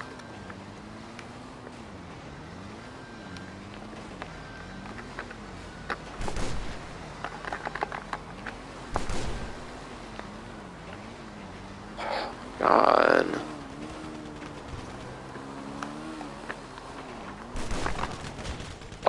Okay, I gotta get Sean on those.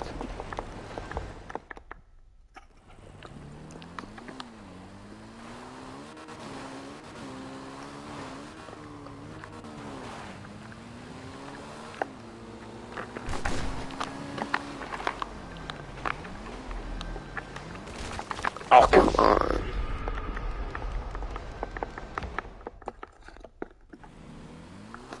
How do you get back on a train so easy? Like a respawn button or some shit?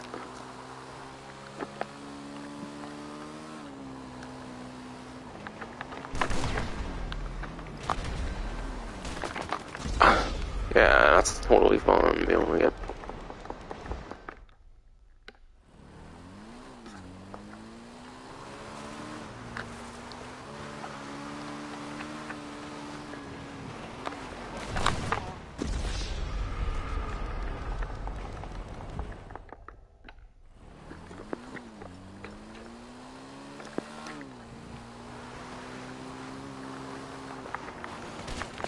I swear Big Smoke probably shoots better than any online player, man. Fuck.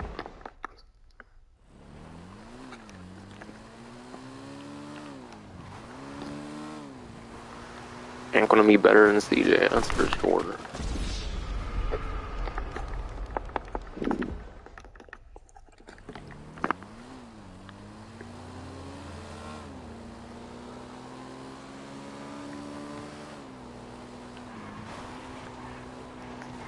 Of course, nice road. Yeah, I ain't shooting from there. Shit. Oh, come on, go.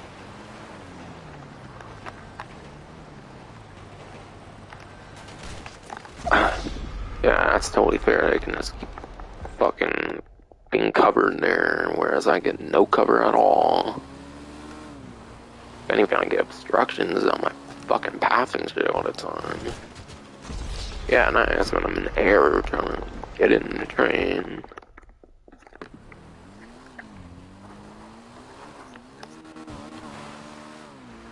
Can't even be better than CJ in this shit. That's just theoretically impossible in this shit, man.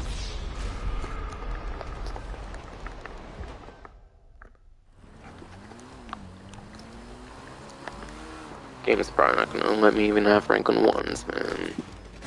Fucking bullshit. This mode's fucking bullshit, man. There's other modes that you get different weapons that try to help better. I feel because them hoes is purposely giving me attacker every fucking time.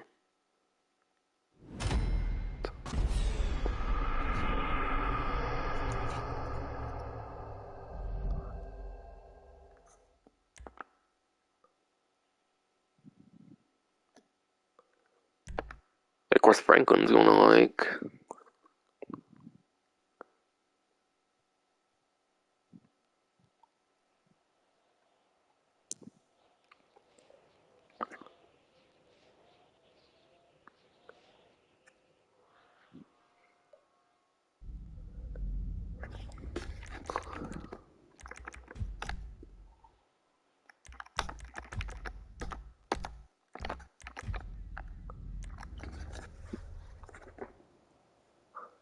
I swear this game's a fucking.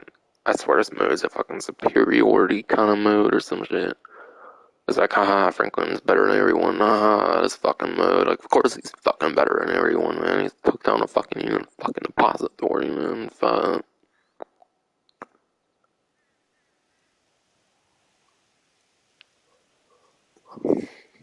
I get the fucking point, game. Like, you don't gotta, like, give him the most overpowered fucking adversary mode ever, man.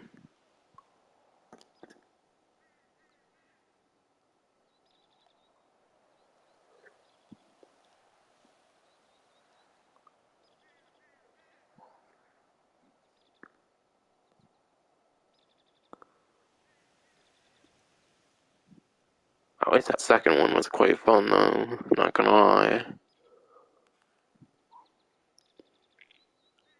Hopefully this one's nice and when a sawmill with elevation and shit, though.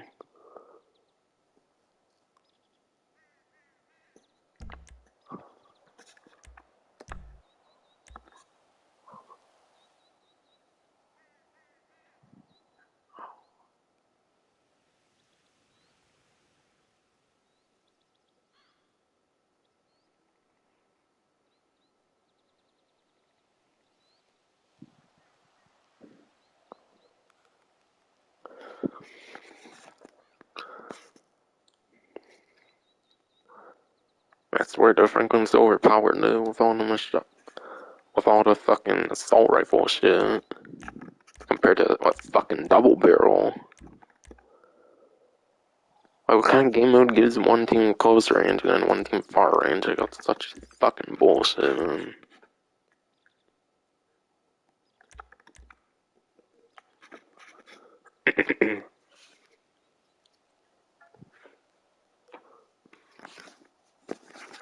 Like, yeah, with a higher number of teams, since there's only freaking Lamar, I guess perhaps it could be easier to do good and shit, but 1-on-1 and like 2-on-2 and shit, definitely fucking not. Maybe even like 2-on-3 and shit.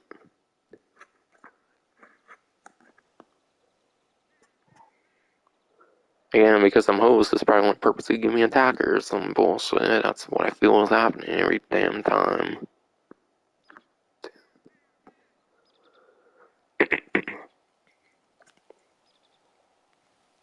I shouldn't hope to be Franklin then.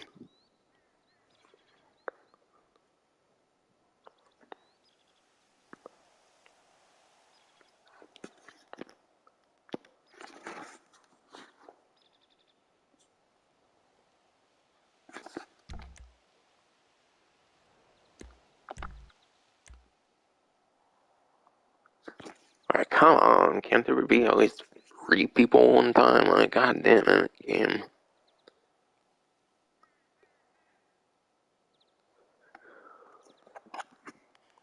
Like, god, it would be nice to have more than just one other person, man. Like, fuck.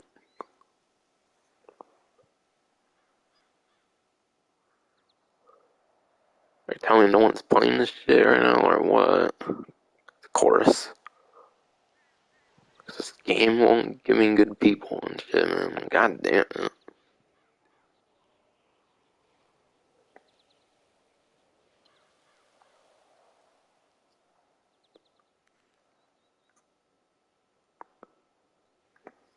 I'm just taking whoever the fuck gets in next then. They wanted to leave and stuff.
Alright, I think I'm just gonna do and play here because the other fucker left.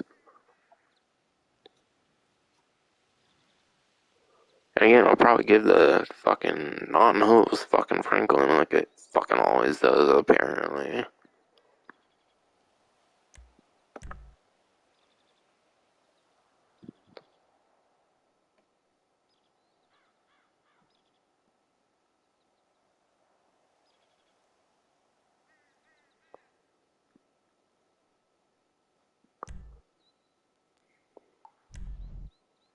Yeah, what the fuck is this shit? Always giving host fucking attacker? That's such bullshit, man.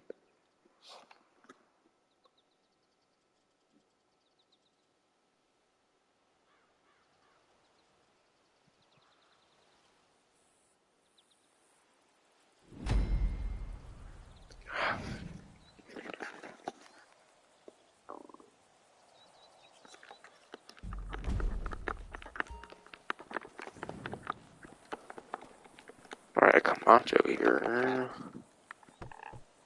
That I can't get in it. Like, what's the first map, of course.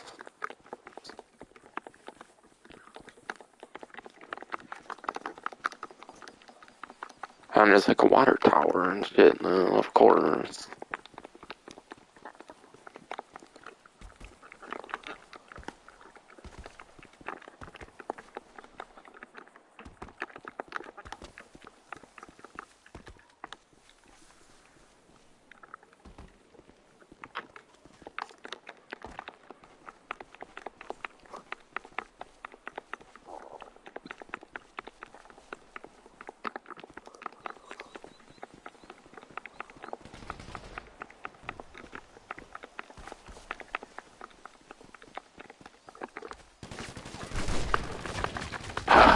God, and then, yeah, with that weapon, I think you have to shoot both bullets at once, too.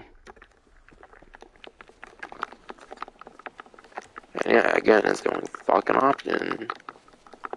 Can't even pick a weapon up.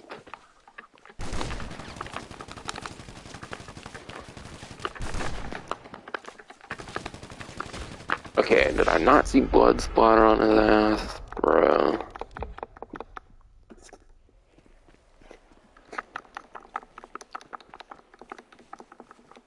I know I was from afar, but literally no damage.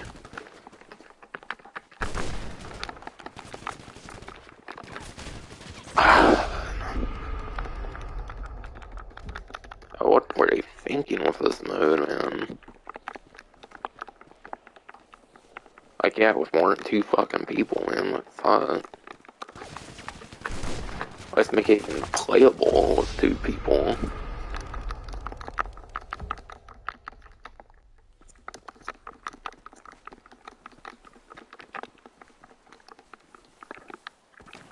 Don't always give host fucking attacker, which is what I'm noticing every fucking time.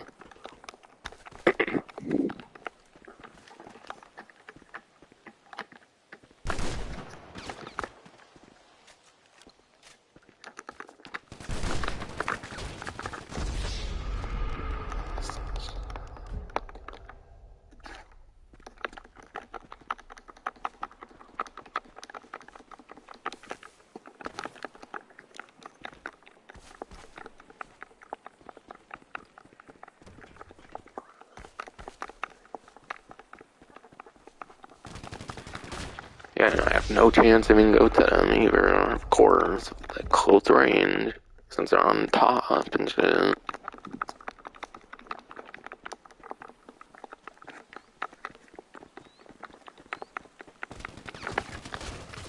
Yeah, I can't even go there for shit either. Cause they had a fucking power creep in this mode, it's bullshit, man.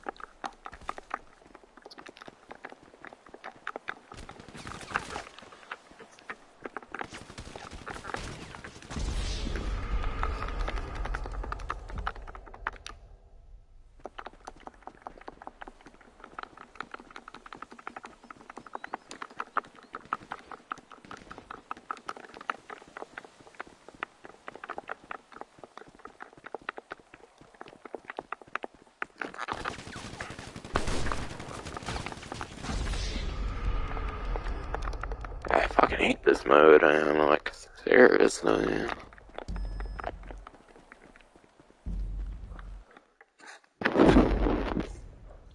Like, God, I get Franklin's a fucking protagonist of a fucking goddamn fucking GTA game, but man, he doesn't need all that power creep, man.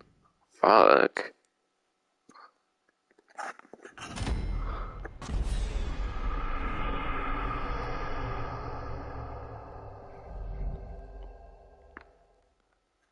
No vote.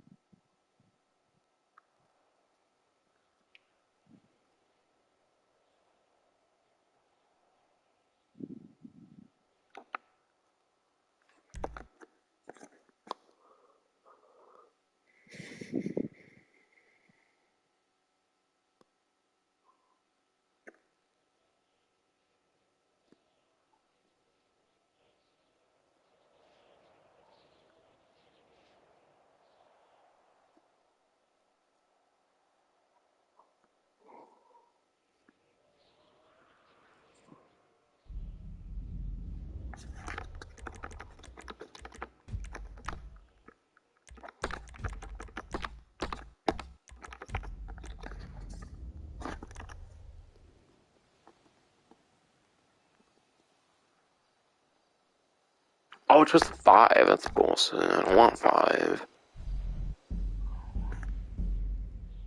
I want 4.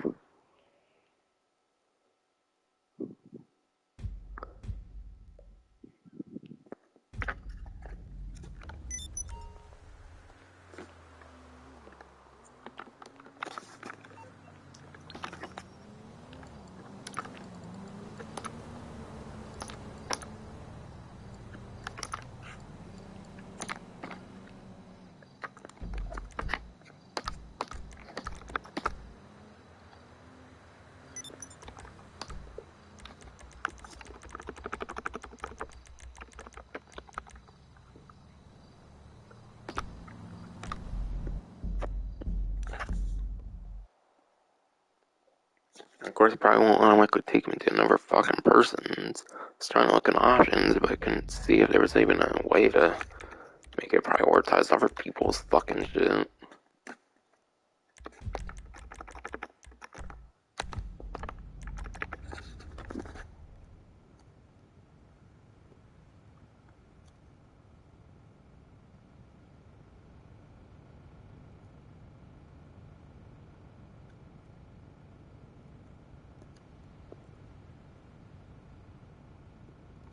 Seriously, the power creep's fucking ridiculous, dude. Like, if the attackers always were able to grab weapons on the ground, that would be nice. Like with most other adversary fucking modes, but no. Fucking always force of a double barrel, apparently, and that's it.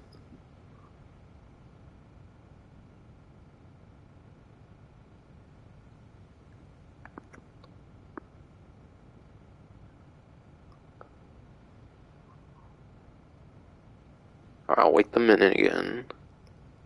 Do that once per thing.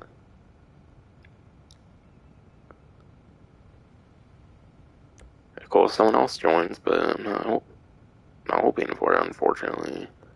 Wow, I left right away with a little bit, and they came in near me because I don't even have my microphone on.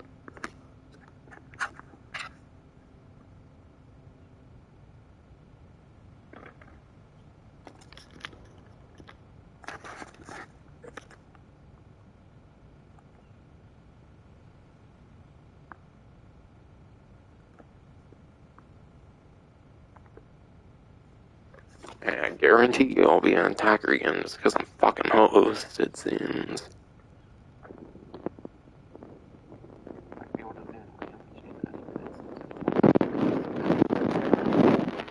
I was on a one-on-one.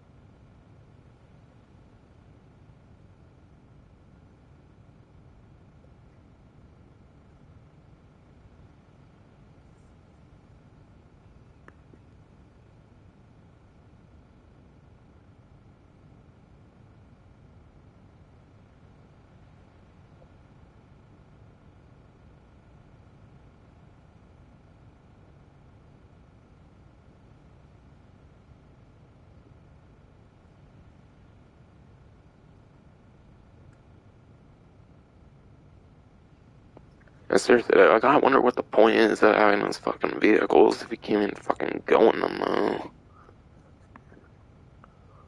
Like, yeah, second one had the dirt bikes, which is cool.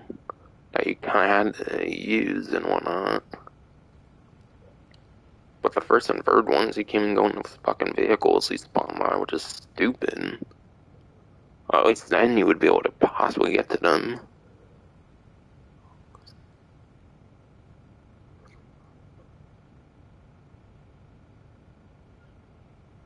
Okay, the hell was that trippy shit game? Like, come on. Oh wow, I actually have a couple here. Cool.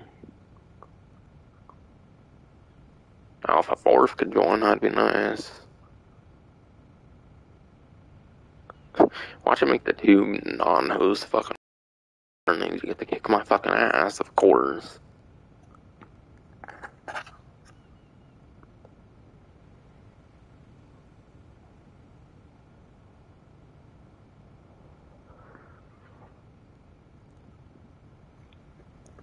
Be cool game, come on, you can invite the right people that will actually fucking join this shit.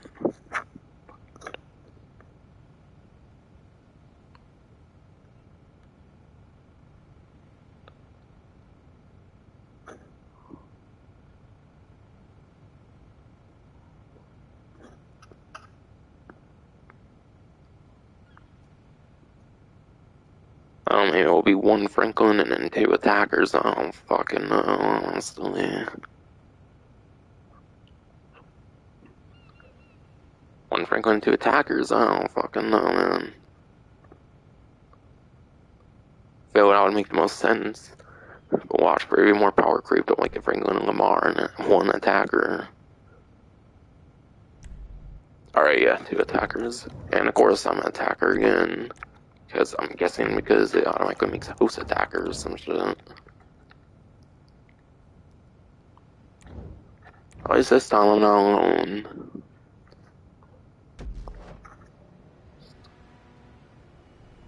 It's probably gonna be still ridiculous power creep in this shit now.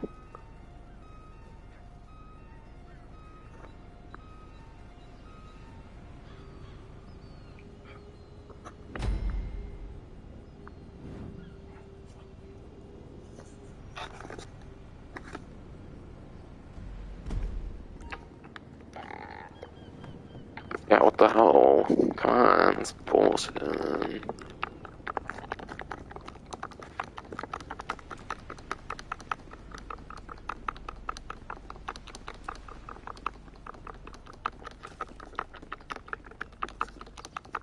Yeah, they're like the way in there, so they're gonna be able to shoot no fucking problem, I'm betting. I bet my ass will just dominate regardless.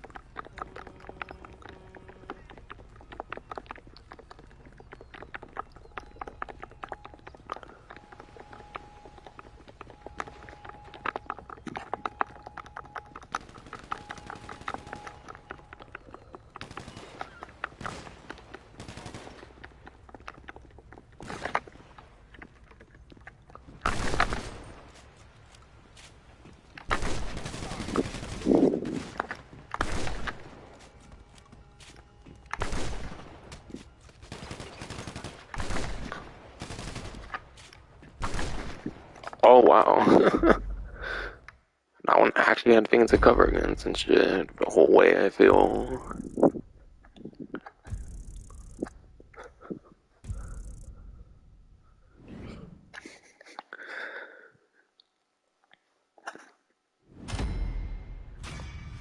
Probably was only because the person was stupid or something, though. They actually had a brain or something, I probably wouldn't have won. Yeah, I'm probably not one up because I won. Honestly.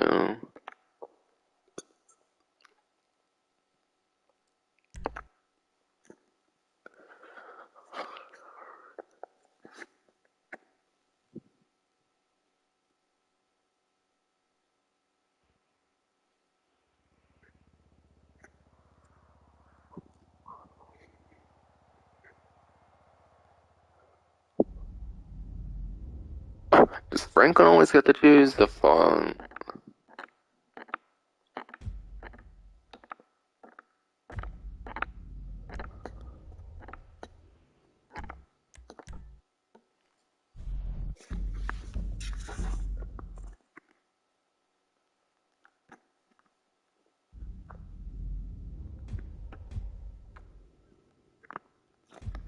Wait, what the fuck? He actually put me in my Kosaka there, apparently. There was a Kosaka in the image of that fourth one, so I don't know if that explains it, because the other one didn't put me in my Kosaka, that's for sure. When I went back to free mode in the other one, it didn't put me in the Kosakas. I don't know if it's because of the Kosaka in number 4 there, I don't know.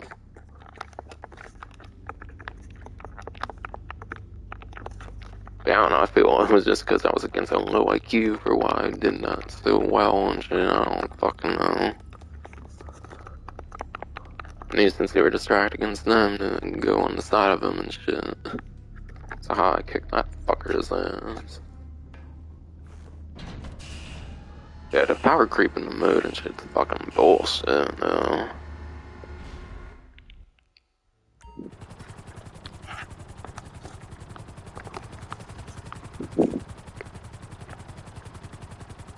Hey, unfortunately, I'm not getting a lot of players that can give the like best opinion on the mode. Just doesn't even seem that fun, honestly, when the attackers are limited to one, like, little shotgun that they gotta get close to even use and shit, like, actually. And it's a double barrel shotgun, it's the one that, like, shoots 2 bullets at once and shit. So you don't even have an option to shoot just 1 bullet or some shit.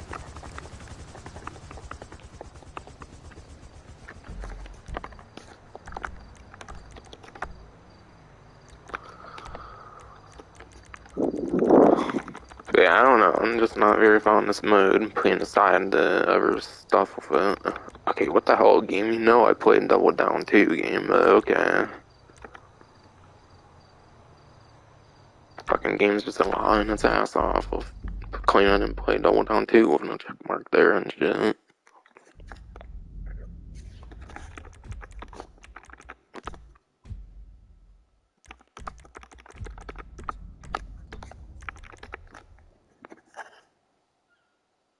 Can't believe this is the mode they fucking hyped up though when they first released the update, when they teased that there was going to be a new mode with familiar faces and shit, and they totally hyped that shit up, and it's all boring and shit, like, actually.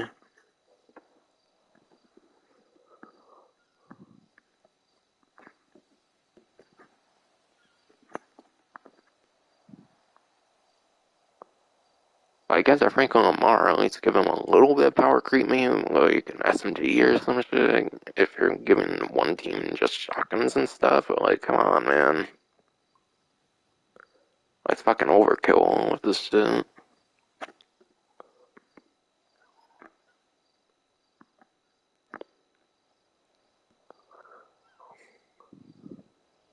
Like, is there not a chance at all that I can, like, get, like, in someone else's game from the fucking pods menu, or what? I'm confused, though. Because I would like to be host for once, in a one-on, not be host for once in a one-on-one. Then I could probably get Franklin.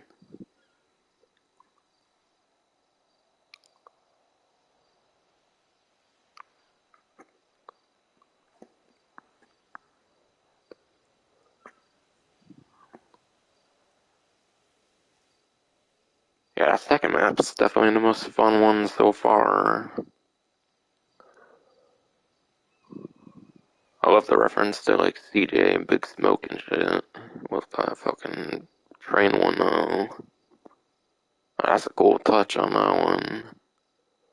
And that one actually makes a lot of sense to shotguns, because you're in a moving vehicle that can actually use the double barrel shotgun and stuff.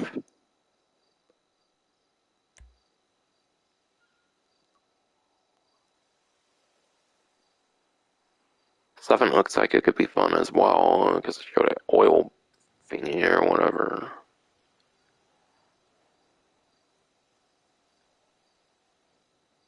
And yeah, I think in boats you can use shotguns. Could be wrong though. Yeah, third one again. Awesome. 4 for once again? Come on. Come on now.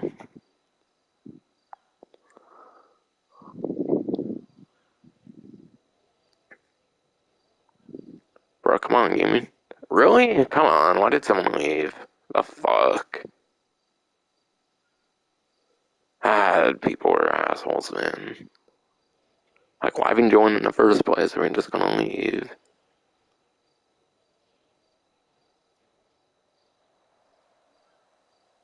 Sorry, they need better matchmaking and shit, I feel. No doubt.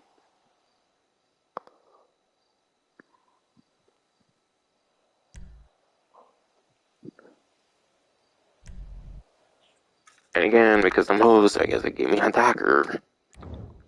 Fucking annoying, man.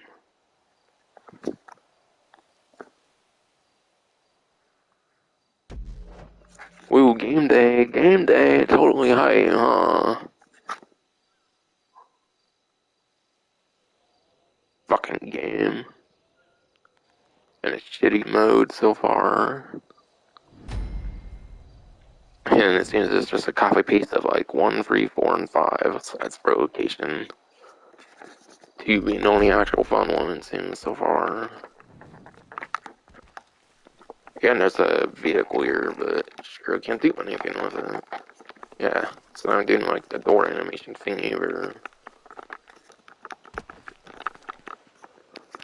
Like, you know, it'd be actually nice if you could actually use the dirt bike in all these different maps. That was the second one.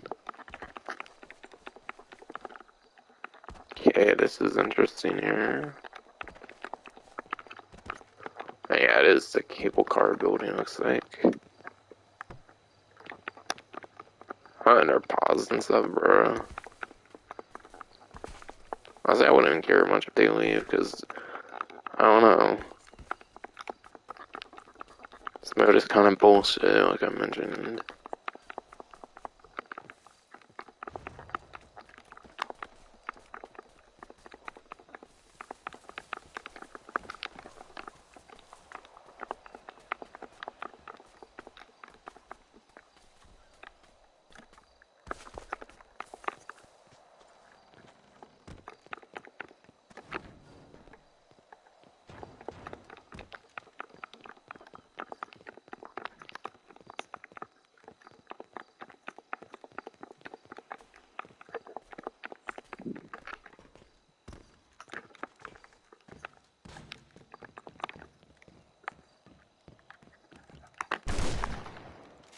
Oh, I missed, of course. Okay, what the hell? Did I not hit them there?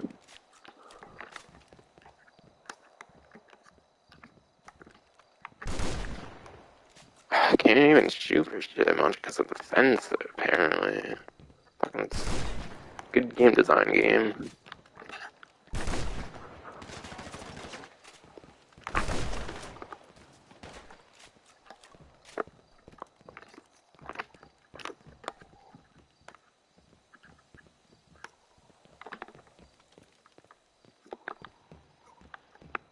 Well, I can't get them for shit here, apparently.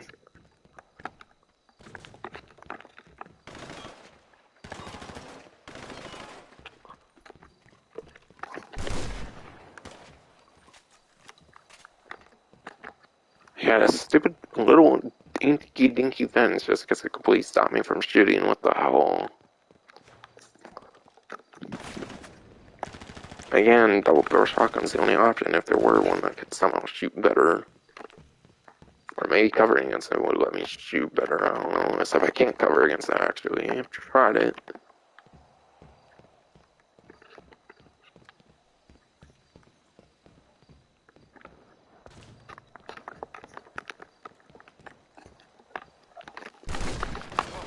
Oh, I got them right off, apparently.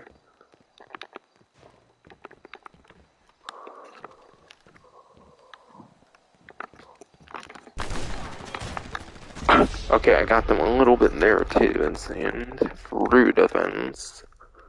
I think it is. Okay, if I could somehow get one good shot on them there, I could actually win it.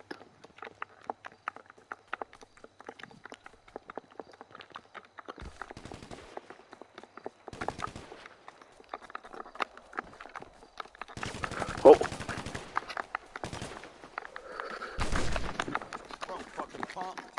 Oh, I tried to pistol whip him too, damn it. Could have won in there, didn't.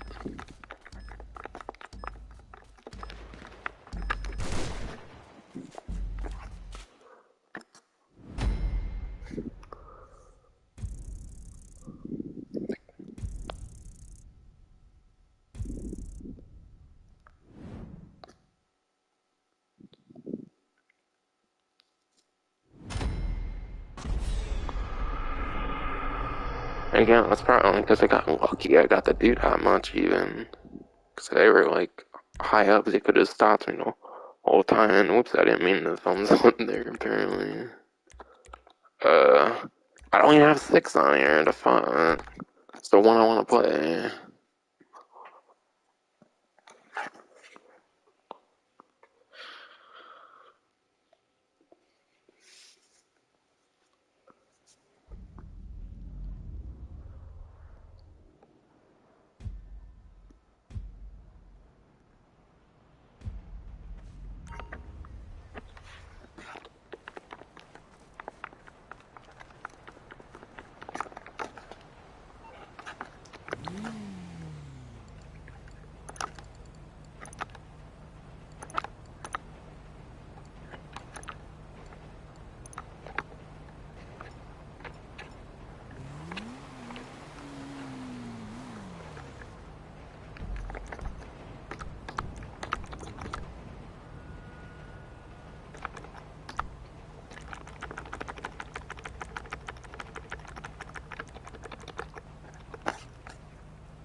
Alright, the first thing Kudo one I'm a bit interested about. It sounds like it'd be hype, but I don't know, with all these other ones, it doesn't really seem like it would be that hype. Because only the second one's been actually interesting so far.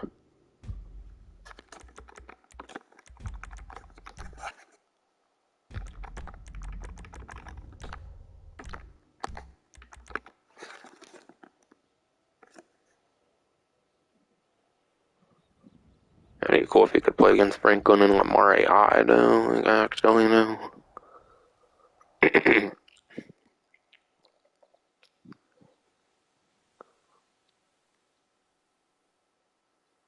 Like, it'd be awesome though if there was an option to play against, like, AI, Franklin and Lamar, though.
Okay, got one here, and again, like last time, I'll give a chance for other people to join until someone decides it will be a come and leave, then I'll take whoever at that point, and then just start it.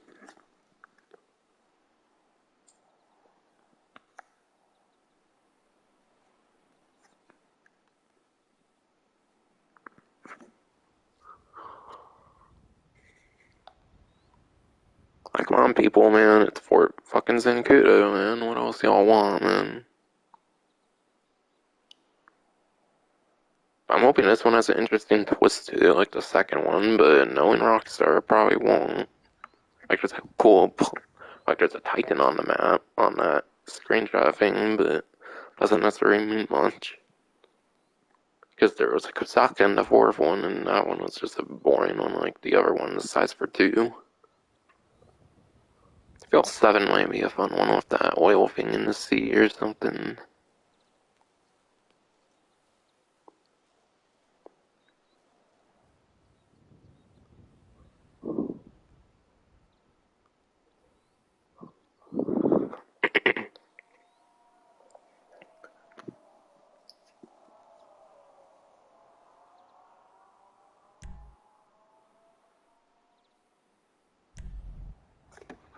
Yeah, Sport just automatically makes host attacker every single time, man.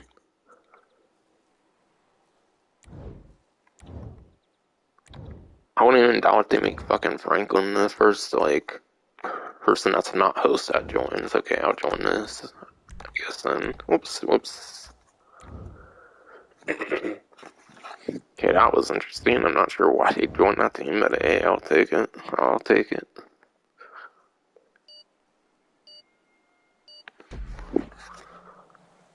But I'm not sure why they did that, but I'll gladly take it. to have some different gameplay for once, hopefully.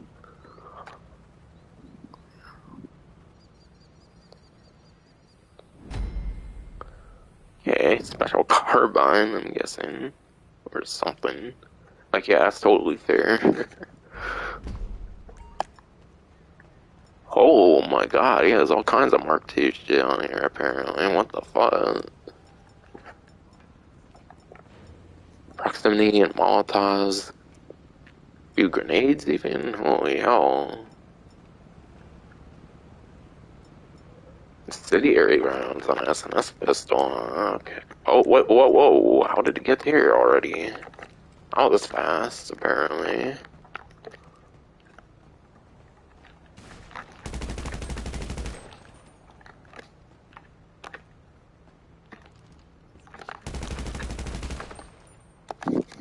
Ah, no, I can dominate for once. Haha.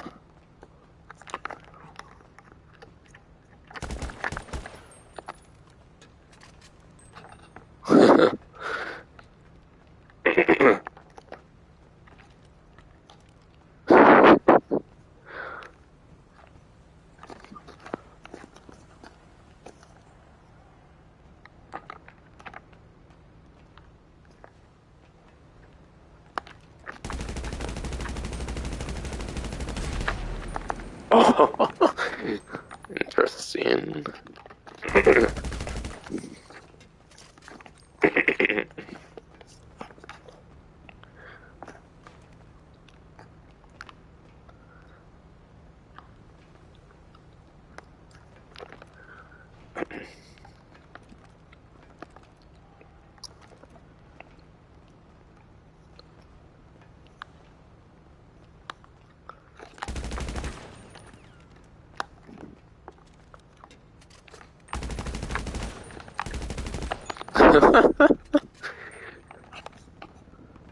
Santa's taxes ain't gonna work, fools. Oh, Keenness Moses battle design, no, like I keep mentioning. I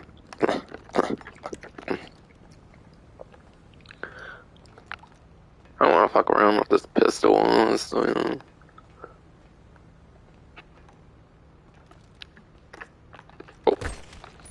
Oh, I got them.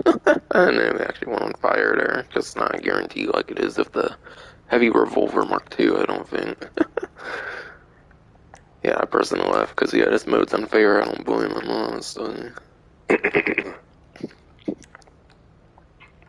Oh shit, gee, grenade launcher too. I didn't even notice that one. Assault shotgun, hey.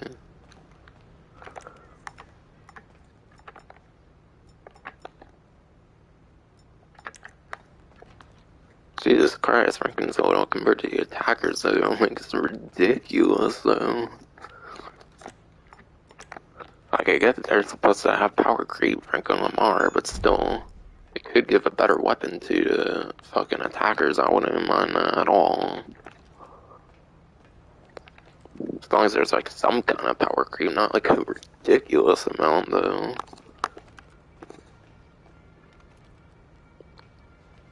Are you telling me these online protagonists can have a fucking super yacht and shit, but they can't have a fucking crazy ass and loadout or some shit as well? Like, seriously, though?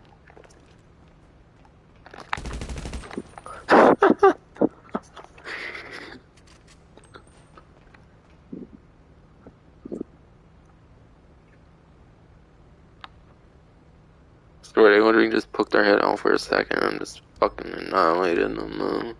That's the power creep.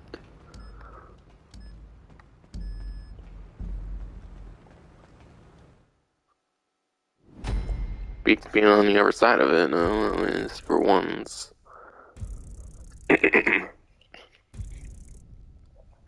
Bro, 15,000 for one round on triple, bro. Could be because of being in low, like, player lobbies and stuff, but still, I don't know. Could be 15,000 no matter what, I don't know. I'm liking because I'm Franklin. They disliked. I mean, that's to be expected, but yeah. Okay, why would I even list 6 again? I wanted 7, and of course it wasn't the one that was on there. It's only 6 that can be on there at a time.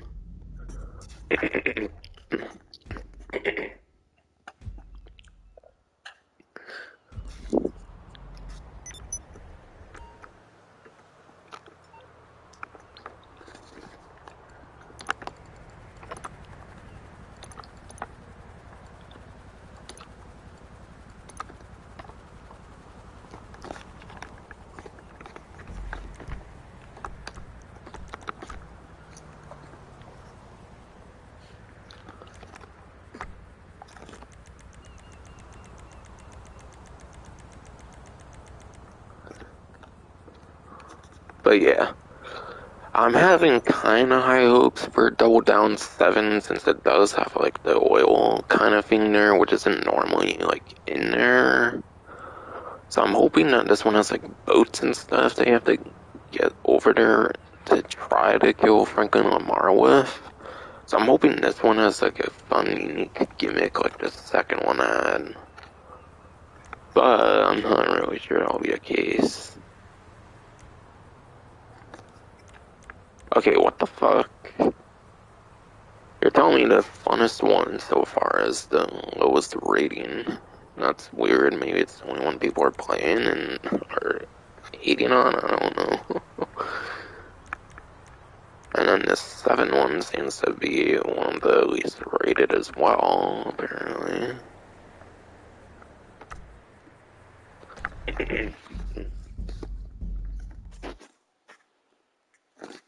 But I want to say in boats you can use shotguns, so there's possibly hope for the double barrels and like boats and stuff. That would be cool.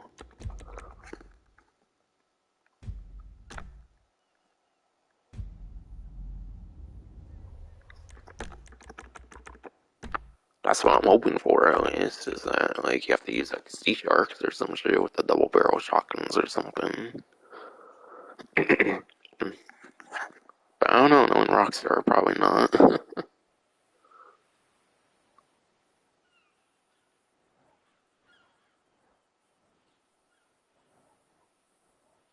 Get hell, I was only inviting like 3 people so far. Jesus, man.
course, my luck with game people apparently ends with fucking the last map.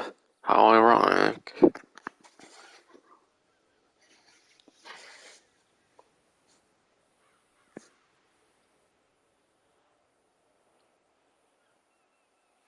Seriously, I just want to play one more fucking game, and like, come on.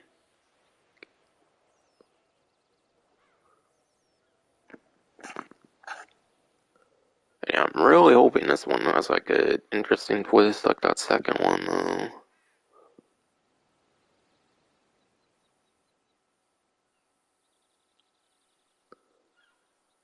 You know, that second one was like the same power creep shit.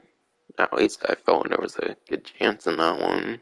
Because of the fucking dirt bikes. And yeah, it has that fun hand race, like we're on the side of the like tracks kind of like reference or whatever.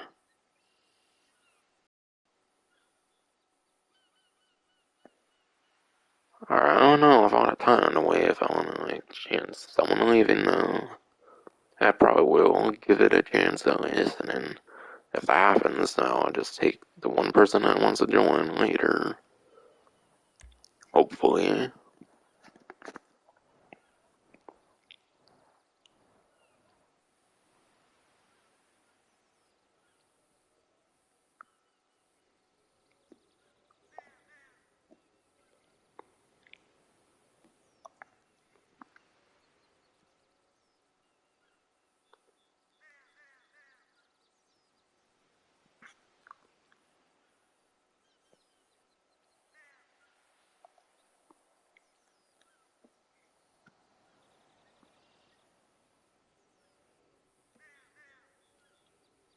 Bruh, of course, I knew it.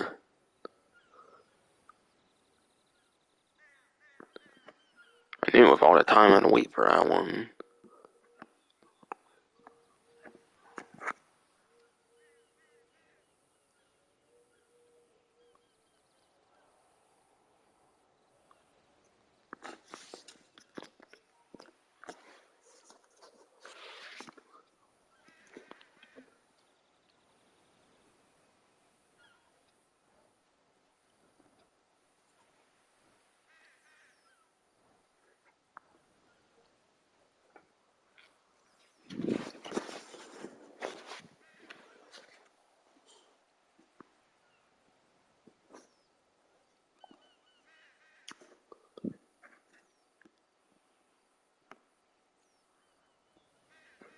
And yeah, by the way, I think this has been like the last like new adversary mode in a couple years. By the way, I don't count the like diamond modes because those were obviously existing modes in the Diamond Casino. But yeah, I think the last adversary modes were just like diamond modes in like the Diamond Casino Resort, but those were just existing modes in like the casino.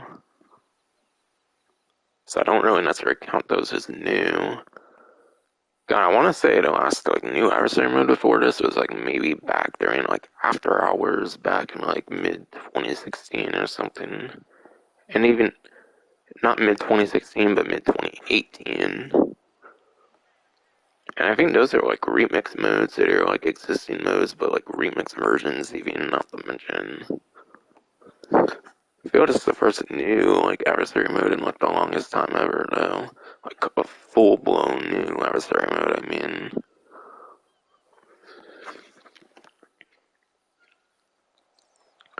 And it's a shame that it doesn't seem that great.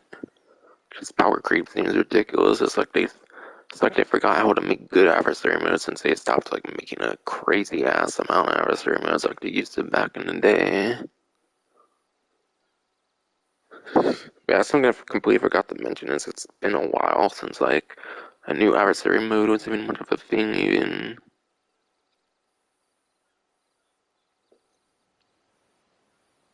I'm probably just gonna I'm probably just gonna press play here, honestly.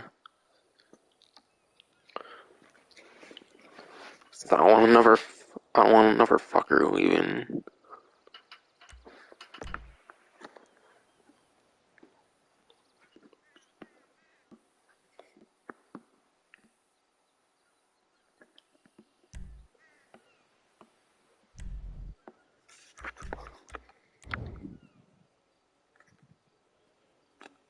Okay, to get the power creep on my ass, so you should be happy with it. Please be different. Please be different for once. Like with the second mode. Like with the second map, please be different for once. I don't know, it seems generic, like with all but the second one. With the second one actually being different for once. I don't know. Okay, there's no vehicle here, but think of it once I've had no vehicles as well. Okay, there is sea sharks actually on the map. So maybe there's hope that there can be some difference in this one.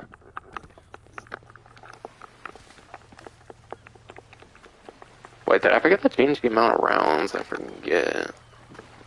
I just want to see if you can even use this shit on there. Oh yeah, you can. Oh yeah, this one can actually be different. There's actually vehicles you can use in this one, like with the second mount. That's cool.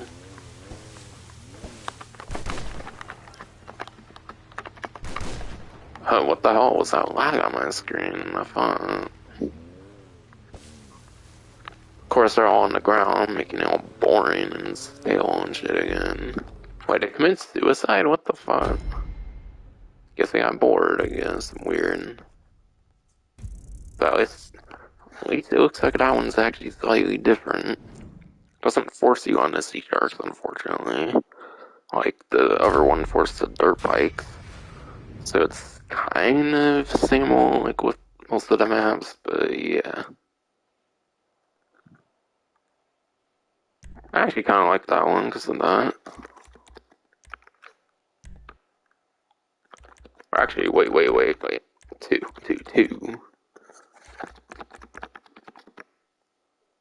Nigga chose 4, bro. 4 is boring, dude. Shit.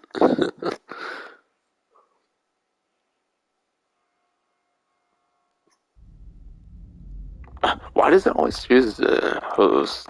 Or Franklin or something? I'm leaving, bro. I'm leaving. I'm done. Leaving. Fuck.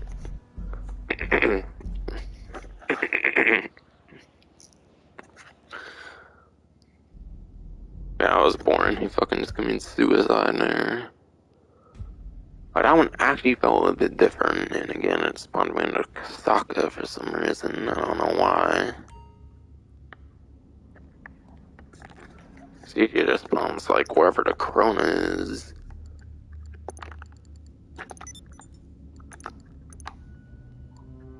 Ooh, that one on too. I want to do that actually. I think that one just randomly happened too. But yeah, 2 is my favorite map, so I want to see if I can get in one with a lot of people or something. That'd be cool. I swear 2 with a lot of people could actually be pretty fun. I imagine so. Aw, man, spectate. Game options being set, what the fuck? If game options are being set, then why can't I just join in the phone?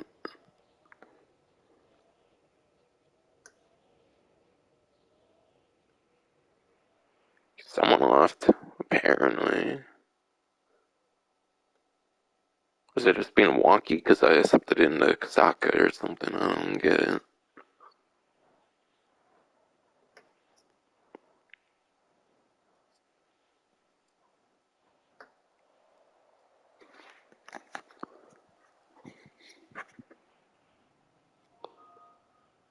Why I'm confused. I think the same person invited me. Weird. What the fuck? Come on, what?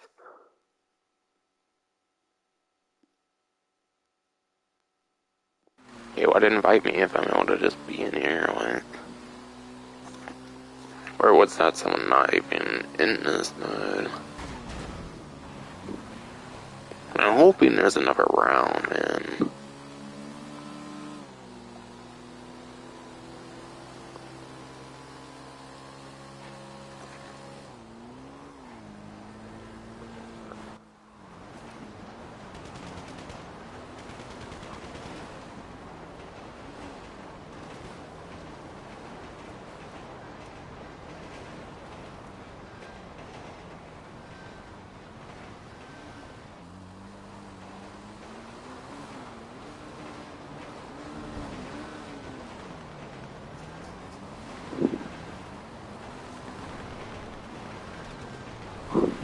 Yeah, no, I made it on the train, I guess.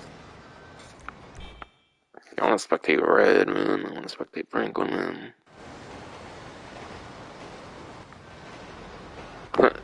Health and armor, full health and armor, of course. That's this mode in a nutshell.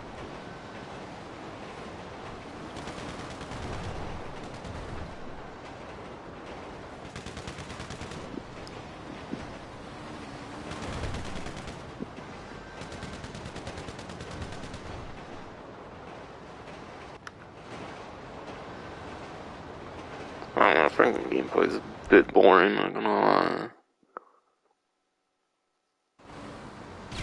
But I see the bike struggling to get on the train, honestly.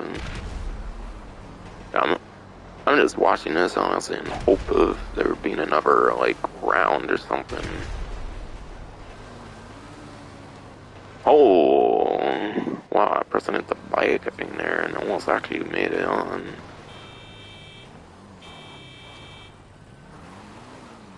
But if you can get off those dirt bikes, it'd be cool if, like, the 7th one, like, forced you on the sea sharks and stuff. That would have been fun. But no, 7th one, you have to, like, get on the sea sharks manually.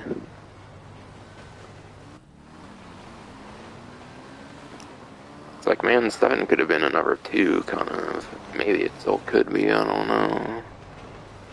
Oh, does someone actually make it in there? Nope, okay, they all just climbed into here. Oh.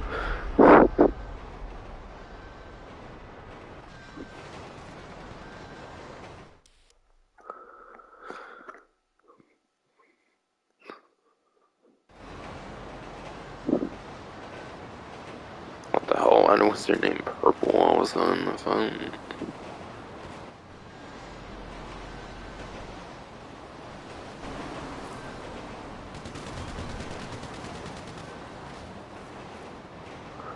But yeah, this mode in a nutshell, literally seeing this mode in a nutshell right now.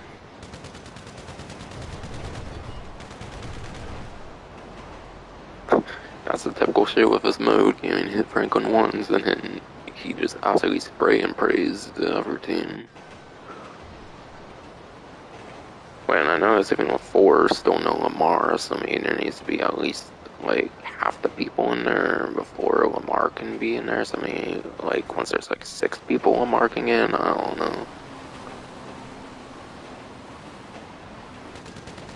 It's actually pretty good. Lamar's not in a 4-player one here yet. My god, it would be double as bad with fucking Lamar as well.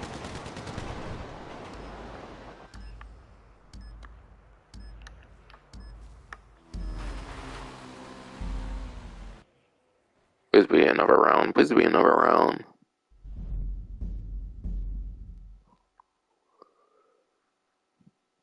I guess this round 1.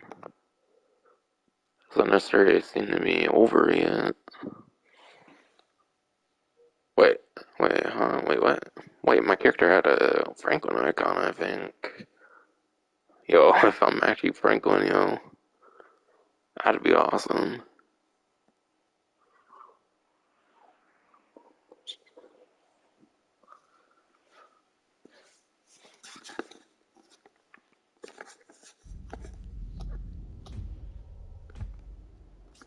Nope, I'm a dirt biker.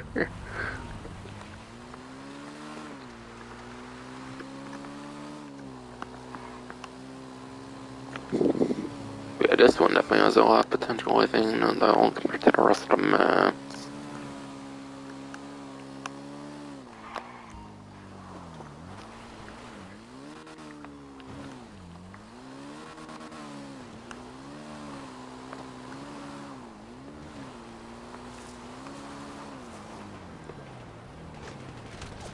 Oh my god, gee, you can spray and parade from there too, gee.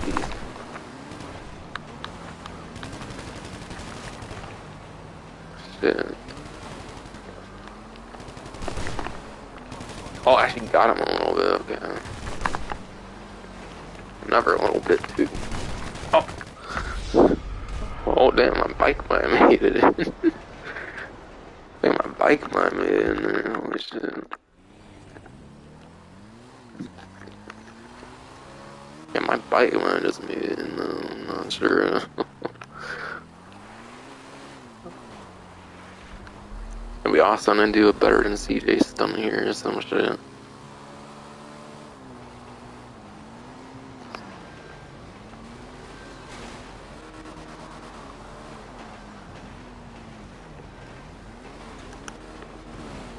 No, oh, come on, no, I couldn't make it.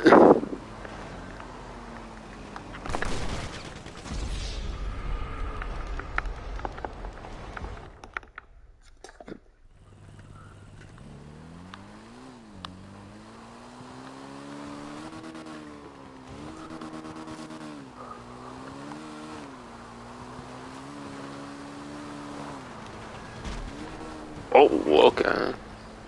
Well, I didn't notice they were there, so I damn it. That was my fault, dude. That one was definitely my fault. I didn't know they were there at all, frankly.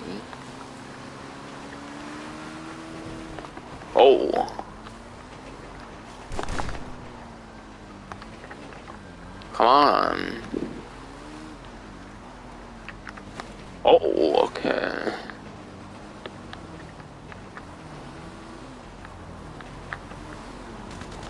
Ah.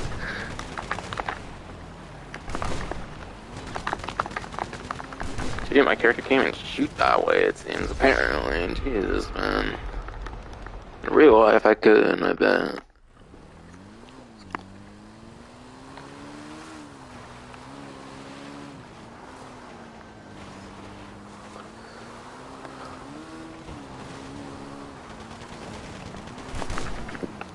Oh, did I actually get shot there? Damn.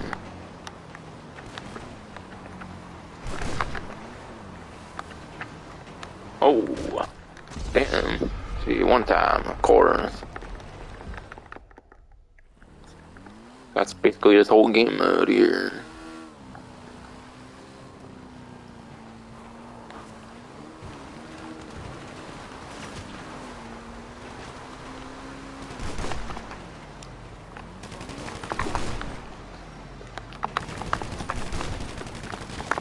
Damn. Alright, they're actually no red now. It's a little bit exciting, actually. Not much though, because obviously this mode, it's expected, and outcomes obviously always expected in this mode, essentially. Everyone basically knows what the outcome is since the start. Jeez, man. Oh, that's an actual good one there. Shot me good in there, fun.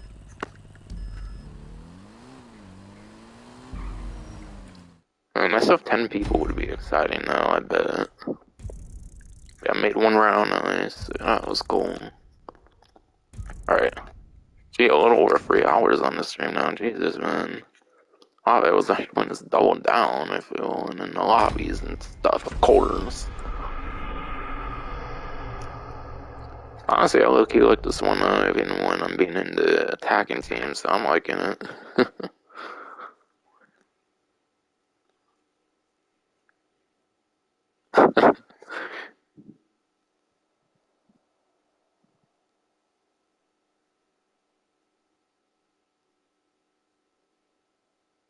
Gee, that person made 44,400 there, damn. So you can make some decent money. Compared to what it looked like when I was playing, that is. Damn. I almost was gonna change to 7 when someone else voted 7. But, nah, I'm done though. When you get 7, you gotta go to the Sea Shark, so it could be another boring one, depending on how the Franklin and shit wants to play. Because Franklin wants to stop everyone on the Sea Sharks from getting on the Sea Sharks and shit. He probably could. Because of that insane ass power creep and shit. But yeah, 2 is definitely the funnest map, in my opinion. With the, like, wrong side of the tracks reference and stuff. Like, they should went with more of an approach, like, with 2. I feel they should have made a lot of those different ones unique and not just the second map. Because all the other maps you start on foot, which is boring. At least the second one's different. First one at the sawmill, that one with all its elevation. In my opinion, without elevation on sawmill, that one's probably the worst map, kind of. Ultra Scam, that one I feel that, like, cover wasn't too great in that one, and, like, there wasn't too many buildings and whatnot I could get that one. 4, in my opinion, was a little bit exciting. 4, in my opinion, was a little bit good, but maybe I only think that because I actually killed the Franklin in that one. But, yeah. I don't know, I feel 4 was a bit overhyped of the image having, like, Osaka in it. I doubt you can use a Kostaka at all, obviously, in that, and that was just for the, like, thumbnail kind of image thing or something. So I don't know, 4 was an alright map, in my opinion. Maybe one of the better ones, besides for 2. 5, what was map number 5 again? Oh yeah, that was the cable car one. That one was kind of fun, having that, like, one section that was above, that was, like, the little, like, hole in the, like, middle, whatever. To be able to, like, shoot from above and whatnot, and that was kind of fun. So that cable car building was another one of the more alright ones, in my opinion, I guess, not counting 2. That one's in a fun little league of its own. 6 at Fort Sankudo. 6 at Fort Sankudo, in my opinion, was a bit overhyped as well, with the Titan on there and stuff, but yeah. I mean, that was one I was actually Franklin on and kicked some ass. Size for 4 or whatever, where I actually killed the Franklin. And yeah, that definitely was 4. But yeah, 6. Fucking, what was 6 again? Fuck. What was 6 again? God damn it, fuck, man. Oh yeah, 6 was obviously Fort Sankudo. I literally just said that not long ago. Oh yeah, that one was kind of fun with the gas canisters, that was cool, but that made the power creep even more ridiculous with Franklin. Because Franklin's like up on the fucking scaffolding and whatever, whereas fucking shotgun people have to get up to them and shit. And the gas canisters definitely seemed a bit interesting to say the least. And there's like 2 of them as well. Probably doesn't add much to the mode though, because they're like all the way to the right and stuff, but still. And yeah. Finally, map number 7. I feel map number 7 is the second most potential due to the fact you can go into sea sharks. But considering the attackers can actually go into sea sharks and use their shotguns, that could be cool. So 7 could be one of the more interesting ones if the Franklins and Lamars actually allow the people to go on the sea sharks and go on like the oil refinery thing, whatever the fuck. Oil barrack, oil refinery, whatever the fuck else. But because you don't like already spawn on the sea sharks like you do with the like Manchas motorcycles on the like second one, I feel it does ruin the potential of that one. Feeling away, 7's the most disappointing because it could have been something like unique spawning on sea sharks at the start, like with the Manchas on the second one. But still, the fact you can even go on the sea sharks, they didn't like block the usage of that, like with the other vehicles, is definitely pretty exciting. So that one, 7 does definitely have some potential. See, I would say 2 is kind of the best map for sure, and then 7 kind of, I don't know. I liked 6. I liked 6, 5, and 4 as well. 3 and 1 were definitely my least favorites, especially 1 with the high-ass sawmill. With all the elevation, there was like crazy-ass power creep over poweredness in that one. So I'd say 1 would probably be my least favorite, and 3 might be my second least favorite. Yeah, I think that's finally going to be it for the stream. It was a long one for sure, with the, like, Shinobi having to customize it, obviously all the discounts, going over all the discounts and stuff. Money opportunities, having to go over all those, and apparently wrecked my color headlights. That's the shitty end, apparently. And yeah, obviously I played all the different maps of Double Down and having to wait for people to even get in them in the first place, and barely even got people for the most part. I got like 2 people at most in a couple of the different maps until that one at the end there, and that was only because I joined someone else's, of course. Because that's the shit that typically happens in this game, apparently, for me, is when I host, I get like nobody, but when I join people, they have all kinds of people, I feel.